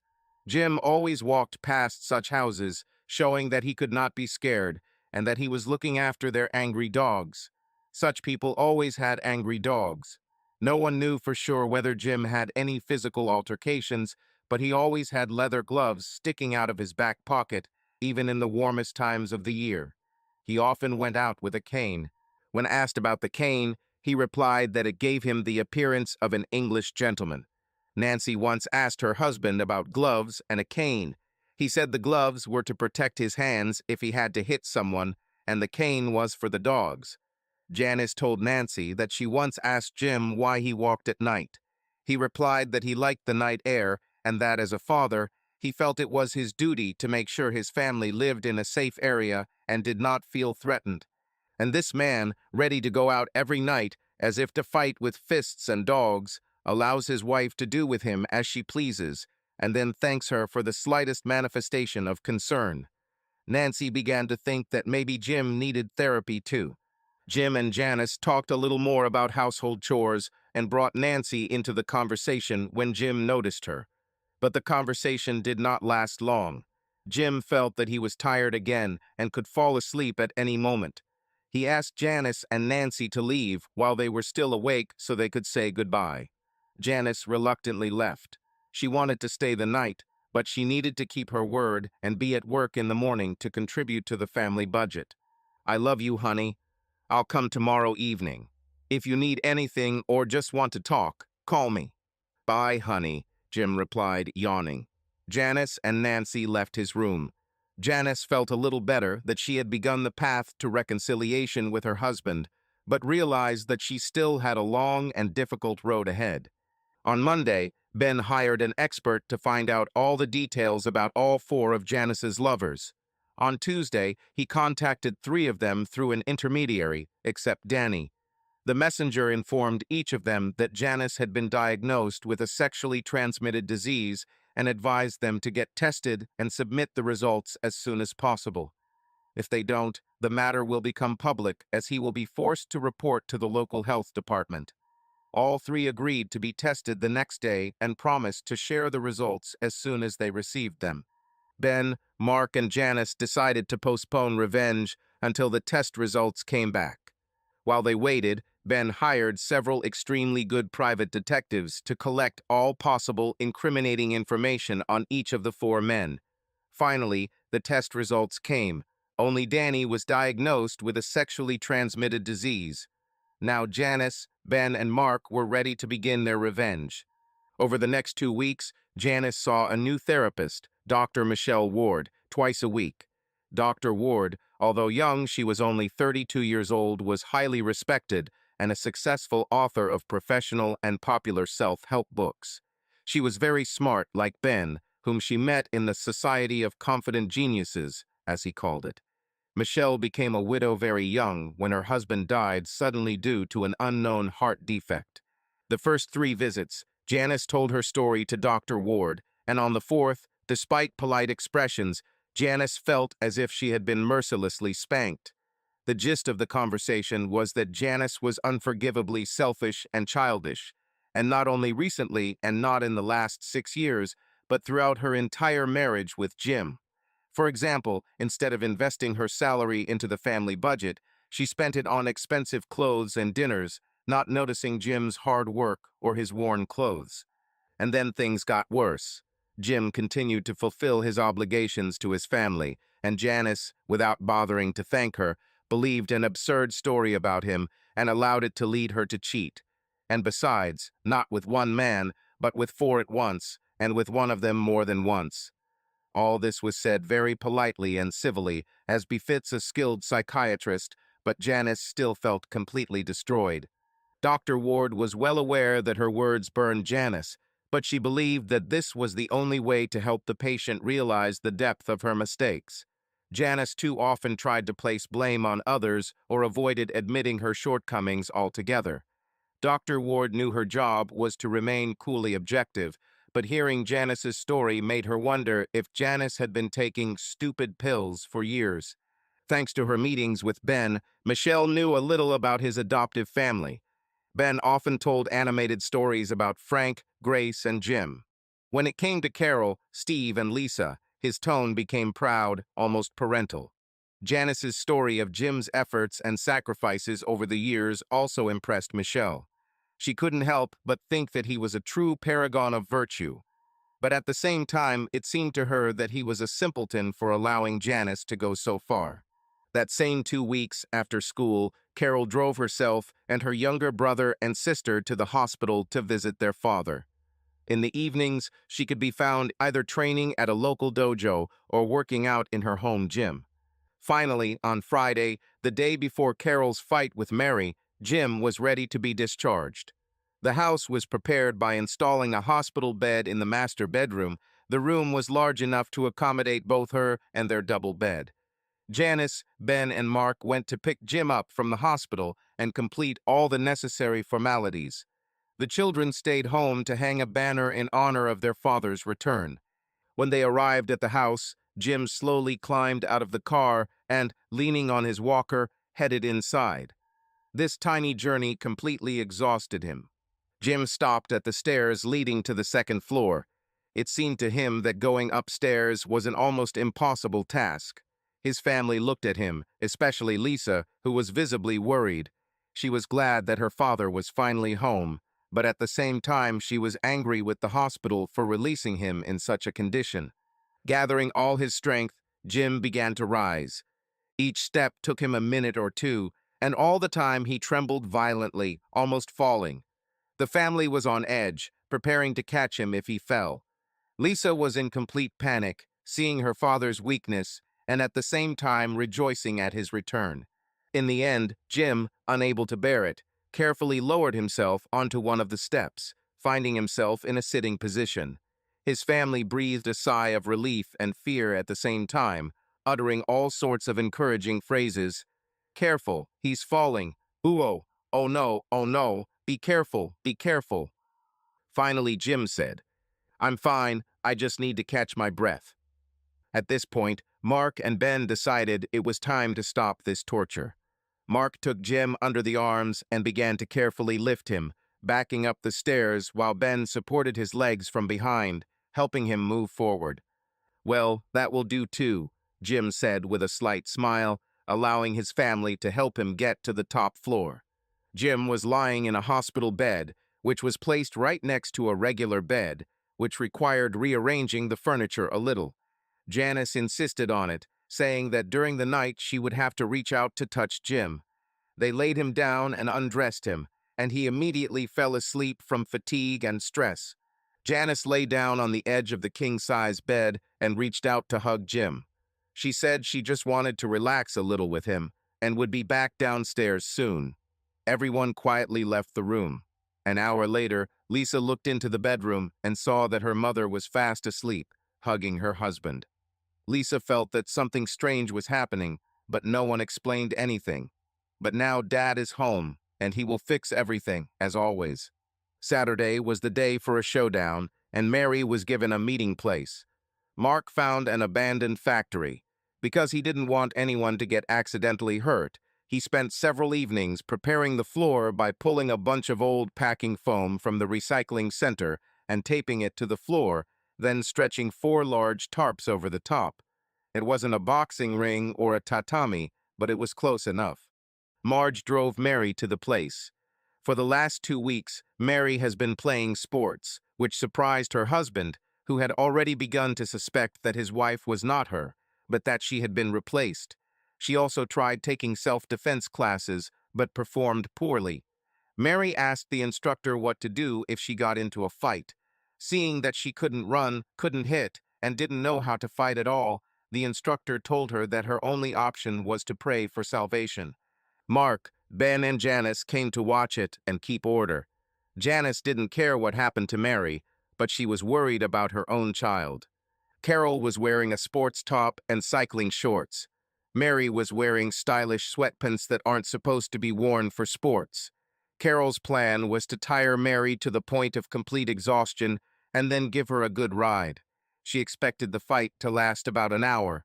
She intended to exhaust Mary for half an hour and then knock the wind out of her and leave nasty bruises that would last a lifetime.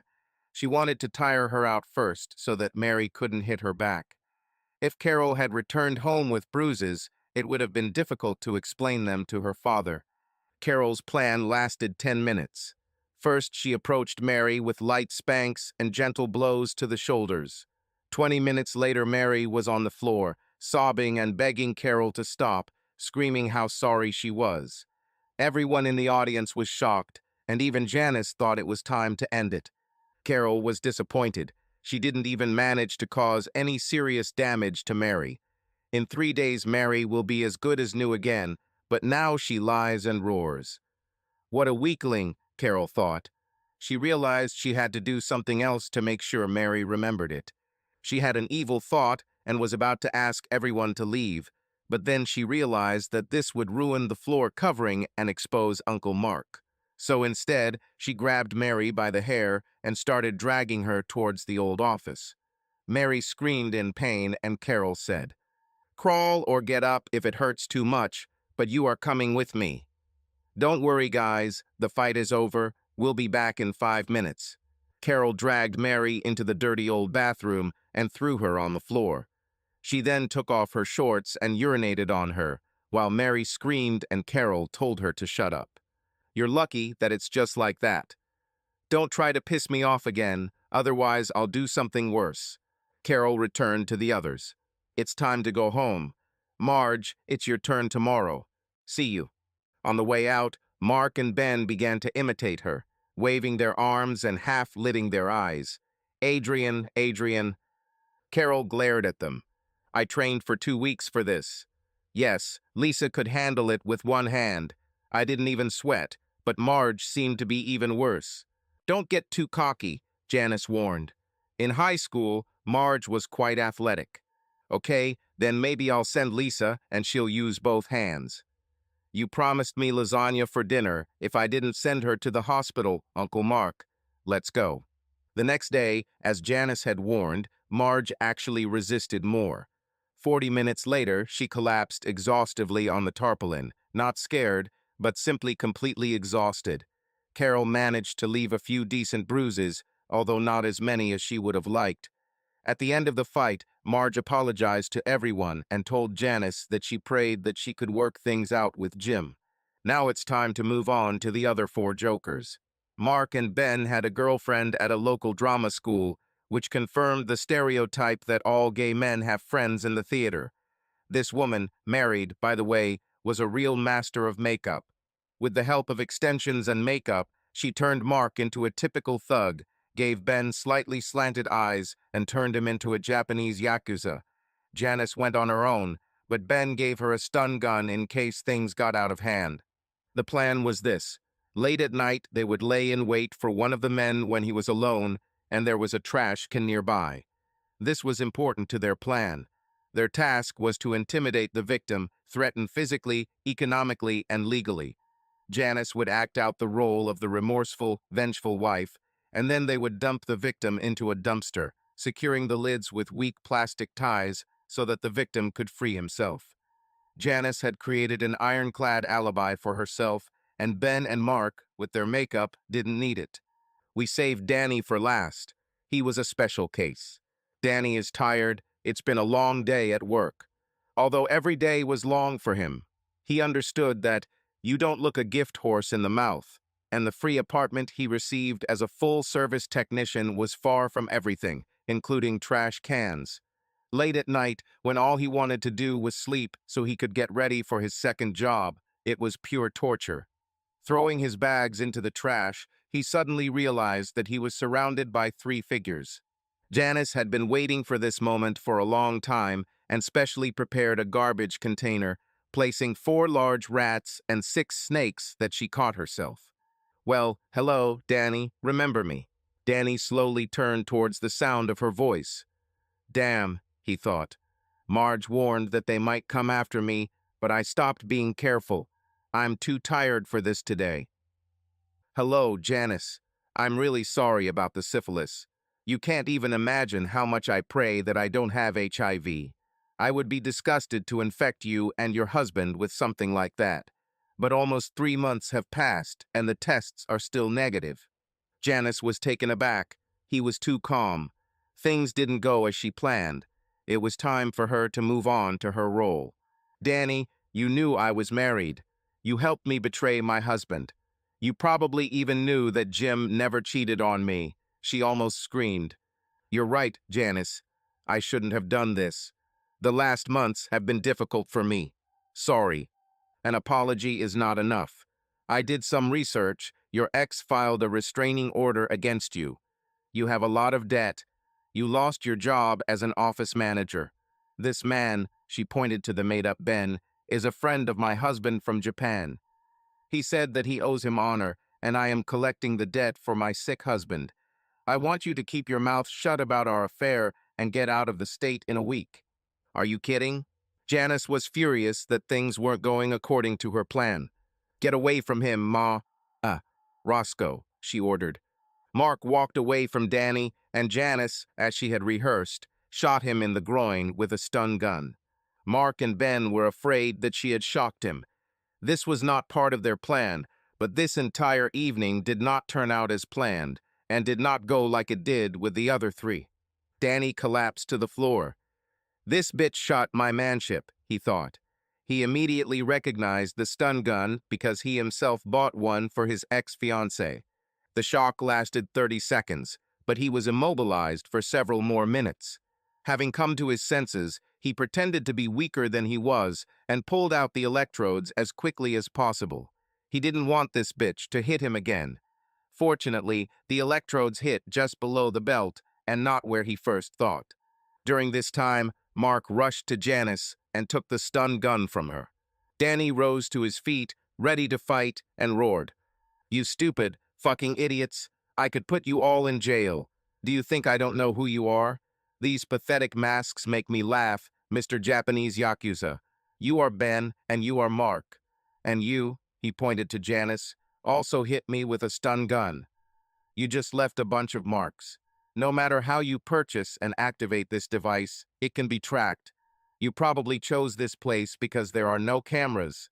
Well, congratulations, geniuses. There are cameras here, they're just hidden, and I control the recordings." What a bunch of idiots. Janice, Ben, and Mark, confused, began to look around, trying to find the cameras.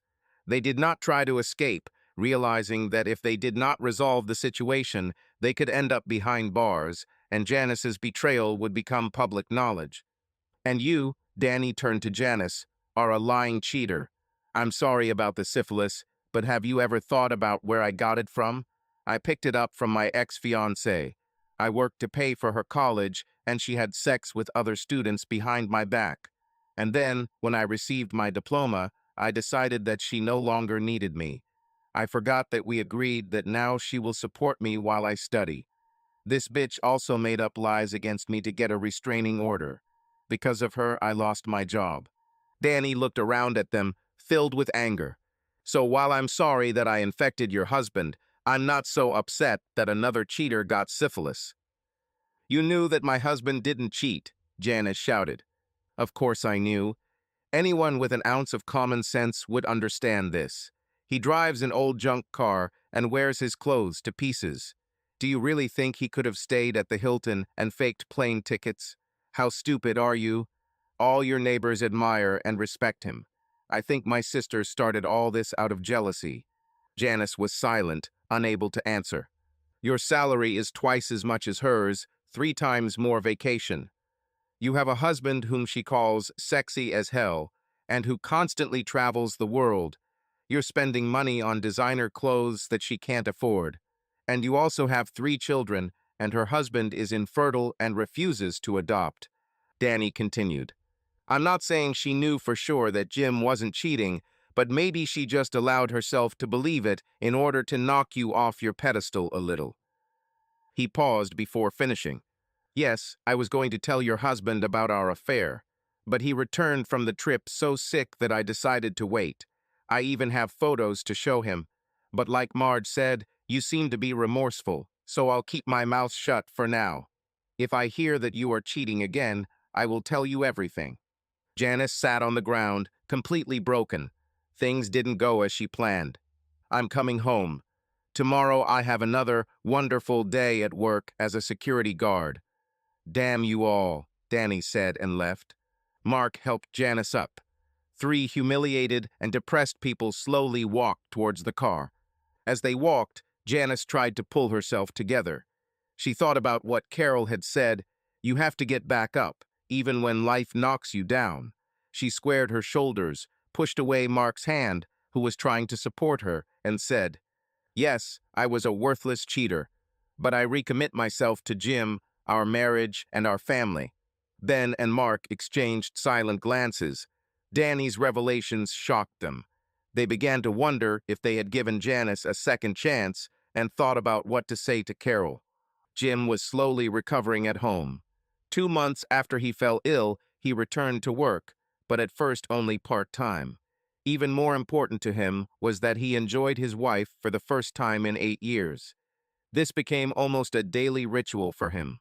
Unfortunately, Janice had to tell him that she was suffering from a serious infection and they wouldn't be able to have sex for at least another month. But she intended to please her husband in other ways. At this time, Mark told Jim about a good deal on an unfinished house in the area where Penny lived. Mark was confident that if they hired workers to complete the major jobs and did the minor jobs themselves, the total cost of the home would be less than the current market value of their current home. After hearing about the idea, Janice said it would be nice to move closer to her sister Penny, and that she was pretty sure she could transfer to work for the area's school district. Jim started talking about fixing up his minivan, but Ben thought it was a bad idea to invest $1,000 or more on an old car with high mileage when any part could fail at any moment. He said it was better to just buy something newer. He mentioned that he had seen some great deals on SUVs. The SUV is too small. What if I want the whole family to go together? It'll be a little tight, Jim, but 3 people can fit in the back seat. Jim looked at Ben in surprise, as if he was saying something stupid. Well then, where will you and Mark sit? Ben found Jim a great deal on a lightly used minivan with almost a full warranty. 3 months after her hospitalization, Janice told Jim that her infection had completely cleared up and they could resume sex life. She winked and swayed her hips seductively as she said this. 5 months after starting treatment, Dany was still receiving negative test results. He also heard from his ex that she was HIV negative. Janice's syphilis infection cleared up, and she also tested negative for 3 months.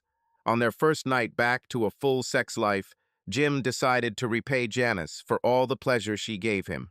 He started by giving her a slow, sensual massage, starting with her feet, starting with her legs, with Janice on her stomach. He was in no hurry to apply the erotic oil purchased, especially for this evening, to her skin. Slowly rub it into your toes, then into your instep, heel, Achilles tendon area, calf, back of knee, and up your thigh. Just when Janice thought he was going to play with her, Jim moved his hands to the outside of her buttocks and slowly massaged the sides of her back, moving up to her shoulders. Then massage her arms and back to her neck. He slowly massaged her neck and scalp. He then began to massage her spine and finally reached her buttocks again. He continued his ministry there for 20 minutes. When he asked, "Honey, would you like to switch?" Faster than a cat on a hot plate, Janice rolled onto her back. She looked at Jim with a sly twinkle in her eye and said, "Don't you dare get off my feet again." There was a mixture of playfulness and determination in her voice that always turned Jim on. "But honey," he tried to say something, but Janice didn't let him finish. She sat up, pulled herself closer to him, grabbed his shoulders, and gently pulled him closer to her again. She was determined and wanted this moment to be just the two of them without the slightest distraction. Jim, sensing her intention, decided to give himself completely to the moment. He touched her with tenderness and care, trying to feel her every reaction, every breath. She responded to his touches with a smile and quiet signs, which only added to the touchingness of this moment. He felt the warmth of her skin, felt her relax, and it filled him with a feeling of deep intimacy and love. Gradually, their tenderness turned into something more passionate. They completely focused on each other, forgetting about everything else. Janice suddenly began to gently pull him towards her, pulling him closer, and when their faces were close, she looked straight into his eyes and kissed him passionately. At that moment, the world ceased to exist for them. Just the two of them, just their hearts beating in unison. "I want you," she whispered, her voice shaking with emotion. Her eyes sparkled, and Jim felt how important this was to her. It was a moment when all their feelings were intertwined, and he understood that now it was he who was important to her. Their connection was important. Jim was a little surprised at how energetic Janice was. This may have been due to the fact that she had started training again and felt more confident and stronger than before. He smiled, admiring her persistence and energy, which seemed to be a source of light that evening. He hugged her tightly, and they continued to give each other joy, enjoying every moment of their closeness. These were minutes filled with laughter, smiles, whispers, and for both they turned out to be ones that will remain in their memory for a long time. Janice couldn't hold back her emotions, and Jim felt it. In her eyes, he saw happiness, calmness, and love, and it filled him with gratitude for such moments. Finally, when it was all over, Janice stood up to kiss Jim. Their kiss was long, tender, full of passion and tenderness at the same time. Jim felt her warmth, her care, and it aroused strong emotions in him. Her hug was so tight, as if she didn't want to let him go, and he understood her completely. It was as if they were one at that moment. When they finally both collapsed tiredly on the bed, Jim hugged her carefully and Janice smiled. There was silence in the room, broken only by their quiet breathing and tremulous whispers of gratitude to each other. She clung to him, nestled comfortably in his arms, and he felt like the happiest person in the world. Jim understood that such moments are the most valuable, that the love they feel for each other makes their lives truly bright and full. Janice mumbled something into the bed. "Jim, when do you think you'll be ready again?" "Give me half an hour and I'll need a glass of water." "Okay," and Janice closed her eyes, dozing off. Jim did the same. An hour after a short nap, I brushed my teeth and drank 4 glasses of water. They came back to it. Meanwhile, Carol, who brought Steve and Lisa from the mall. The two of them played video games with the TV abnormally loud. Every time there was a particularly loud knock upstairs, Steve winced. Lisa began to ask what these funny sounds were. Carol explained that it must be construction on the same street, just the sound coming from above. "Maybe I should go upstairs and check," asked Lisa. No, I'll check, and you just continue your game." Lisa was having fun. She knew what was going on. "But I need to go upstairs and do my homework." When Jim returned to work full-time, he was transferred to another department. He still kept the same position, but instead of reporting to engineering, he reported to sales.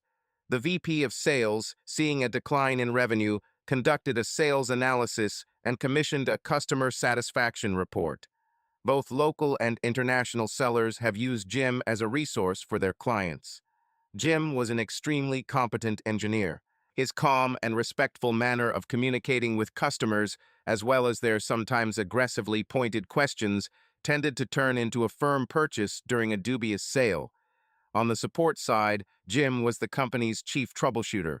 The vice president spoke with the president and general manager and explained that they had experienced an 8% decrease in sales and a 15% decrease in customer satisfaction because Jim became ill. It was decided that Jim was an extremely valuable asset to the company and that he needed to be rewarded, so he did not look for another job. Jim had to be transferred to the sales department to get him out of the fixed scale of the engineering group. Thanks to the salary increase and bonus points, Jim actually received a 50% increase in his annual income, which allowed him to get into the 6-figure category for the first time in his life. He still hated traveling, but the money and support he received during his illness convinced him to continue living. That spring, Janice met another local mom, Sally. Sally worked as a sales manager at a nearby BMW dealership.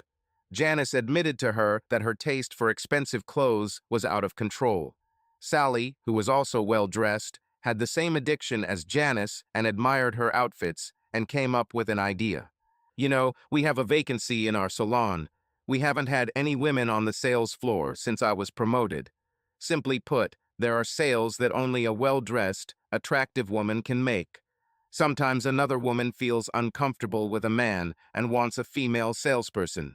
In other cases, a man changes his mind and buys when an attractive woman sits opposite him. You're a teacher, but you could work part-time in the evenings, say from 4 to 8, 2 or 3 times a week. You could even work full-time in the summer if you wanted." Janice found this offer very tempting. She talked to Jim and Carol about it. Jim replied that if it made her happy and the family didn't get hurt, then he was fine with it. Jim thought to himself that since Janice no longer spent every night from 6 to 11 at Marge's or Mary's house, 3 times a week until 8 would be quite enough. Carol thought everything was fine too. Janice entered sales as a natural salesperson. She saw them not as clients, but as new friends with whom she could communicate. She especially enjoyed talking to other well-dressed women. The conversation turned to fashion and where to shop.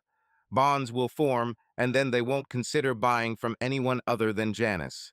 Janice flirted innocently with men. She would still do well selling them products, but her forte was being a customer. Janice really enjoyed her part-time job. The dealership had an espresso machine and a selection of gourmet baked goods for potential customers. Janice sat and chatted with customers or the dealership staff. She was looking forward to working there. It felt more like socializing in an expensive coffee shop than working. But she sold cars, damn it. Thanks to her commissions, she earned almost as much as she did at her day job. When summer arrived and she started working full-time, her part-time income nearly doubled. That summer, their new house was built. Each time Jim returned from a business trip, he found Ben, Mark, Carol and Steve feigning exhaustion, and real construction people are watching him along the road. They almost got caught once or twice, and Jim was really suspicious, but he could never prove that he had been deceived. Ben even made a deal with material suppliers. Jim will have to pay 60 to 80% of the actual cost, and then Ben will make up the difference.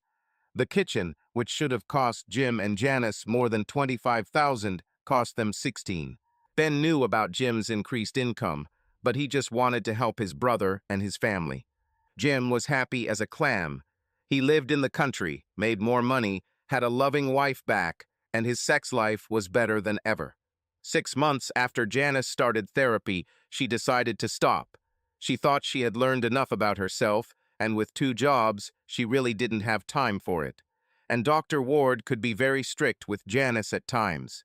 Janice is just tired of her polite criticism. No one is perfect, relax.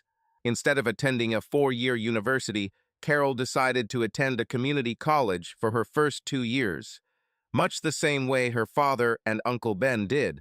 She had some concerns and wanted to stay closer to home. Janice and Jim made a habit of going to romantic places once a week. Janice had forgotten what a good dancer Jim was. It was the middle of the second summer after Jim's illness. The children spent several days in the water amusement park. Janice organized the trip. A happy man entered the house. When there were no children, they could make love as much as they wanted and not look at the noise. He liked Janice's evil mind. Instead of coming into the house with his wife waiting in a negligee, Janice was dressed sharply and sat at the dining table with a small stack of papers in front of her. "Jim, I'm sorry, honey, but we need to talk." Janice patted the chair next to her, motioning for Jim to sit down. He had a bad feeling in the pit of his stomach. "Jim, I love you, but I don't love you the way a wife should love her husband.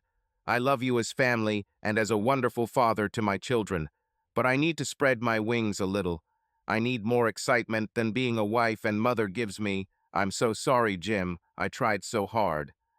Janice was crying quietly. Jim leaned back and looked at his wife.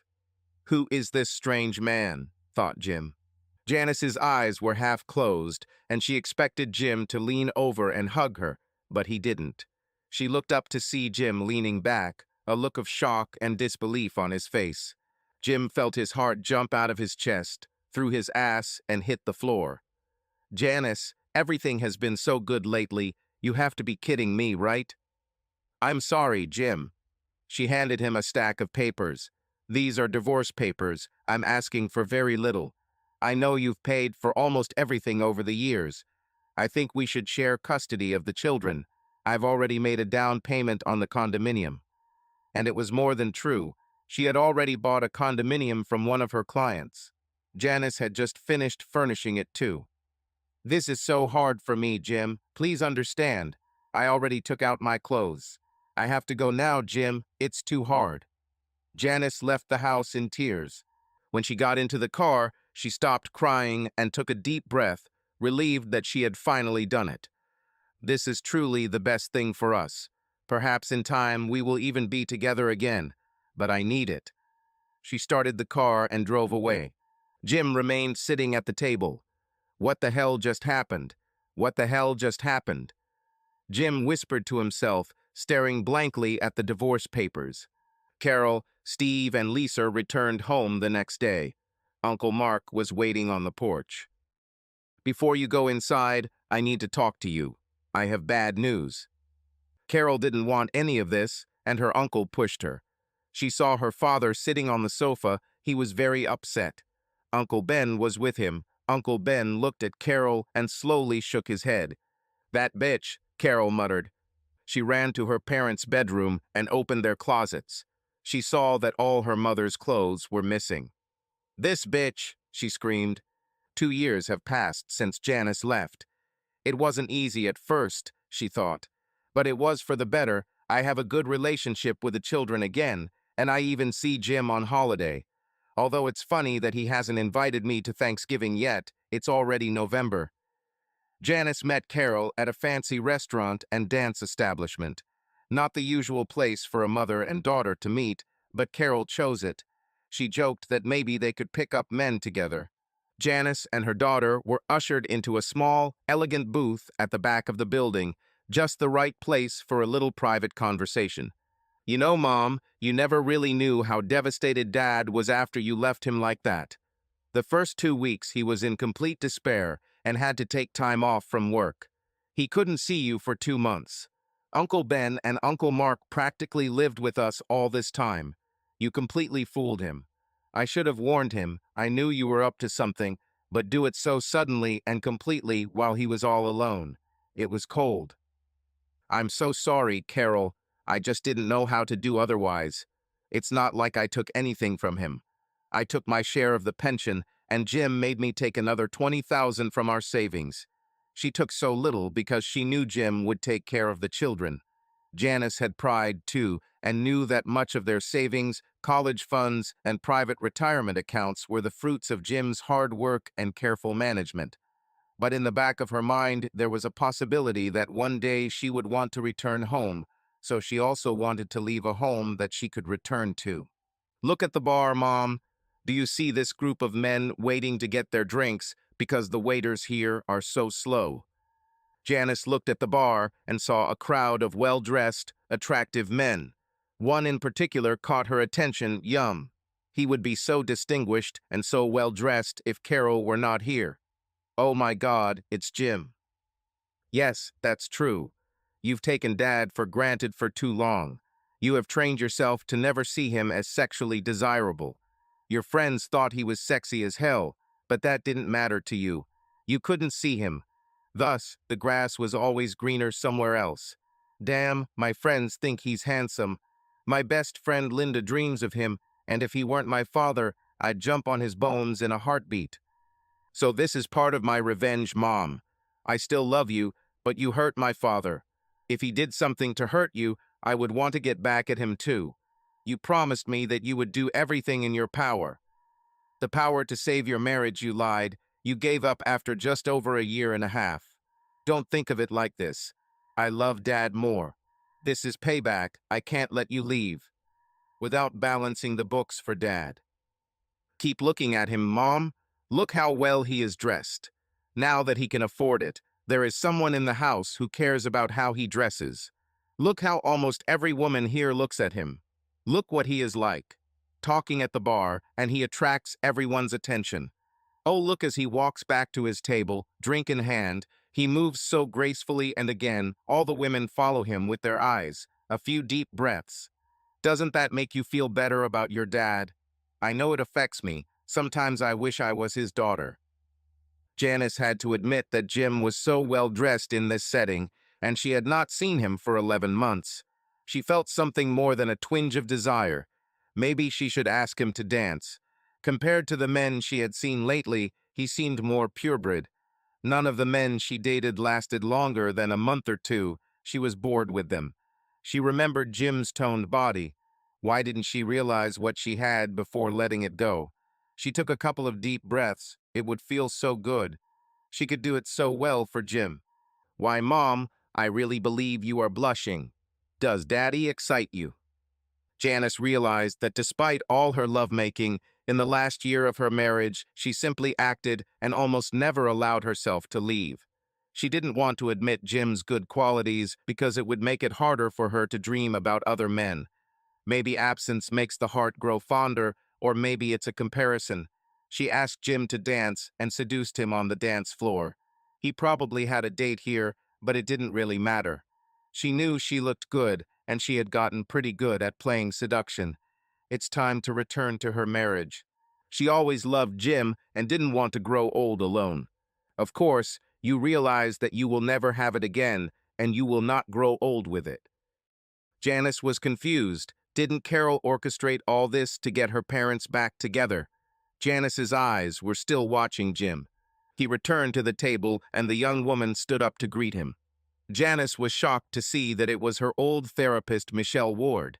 Why, she was only 35 or 6 years old, and Jim was 6 or 7 years older. Michelle took one of the glasses from Jim and kissed him briefly but passionately on the lips. Jim reached out with his free hand and placed it gently on her stomach. Apparently, she was at least 4 months pregnant. Jim and Michelle exchanged glances full of love. Janice looked at Carol with confusion and fury on her face. What the hell is going on? It was very difficult for me to keep these two, or should I say three, a secret. But Steve and Lisa helped me a lot too. Both you and Dad are used to using us to send messages. We just encouraged practice. You remember Michelle, or Shelley, as she likes to be called, don't you? She became very interested in Dad after all your activities together, but she would never do anything. I don't know if you ever noticed, but she was the author of 2 books I bought so long ago about how to please your man. I met with her after your breakup. I needed a therapist recommendation for my dad. Nothing serious, but he was so hurt and confused, especially when he found out about your betrayal. Don't look so shocked. Don't you think that he will be surprised at your sudden separation? We told you that we would lie by default, but if he ever asked, well, he would have asked. When I met Michelle, I saw interest in her eyes. Do you remember I told you that I would find Dad a new wife? You left him with a broken heart, and it was my job to fix it. She was young, beautiful, rich, and wrote such wonderful books. I immediately classified her as promising, so I decided to become her friend to introduce her to Dad. I also secured Uncle Ben's connivance in this matter. She later told me that she made the same decision at the same time. She always wanted to get to know the theme of Uncle Ben's stories and yours. She found a therapist in the same building so she could meet him casually from time to time. Well, she obviously liked what she saw and followed him like a wolf following a lamb. He didn't stand a chance. They got married in May, and it was a beautiful wedding. Didn't you receive an invitation? Oh, it's in my purse. Better late than never. You sent your dad such a wonderful letter of refusal, and it's here too. You should really read both. So now I get to be a big sister again, and Lisa is even more excited. I think she wants to be in the delivery room, and I think Michelle will let her. She calls it a family bonding experience. I love you, Mom, but like I said, I had a score to settle for Dad. You cheated on him, took him for granted, and flirted with everyone you saw when you started your new job. You forgot about him. You forgot about us again. Your family, all of us, even Dad, still love you, Mom. Janice barely heard Carol's last statement. She was in despair and guessed that Scrooge really had not learned his lesson. Her beautiful, elegant apartment was now turning into the small, dirty, and dull apartment she had imagined many years ago. She saw old Harridan cackling on her dirty old sofa, dressed in ancient outfits. She was so. Carol pulled her by the arms. Mom, we love you. You will never be alone, and subscribe to our channel so that your love doesn't cheat on you, and go ahead and listen to the next story, because this story is nothing compared to the next one. If you're under 18, don't even think click to the next one.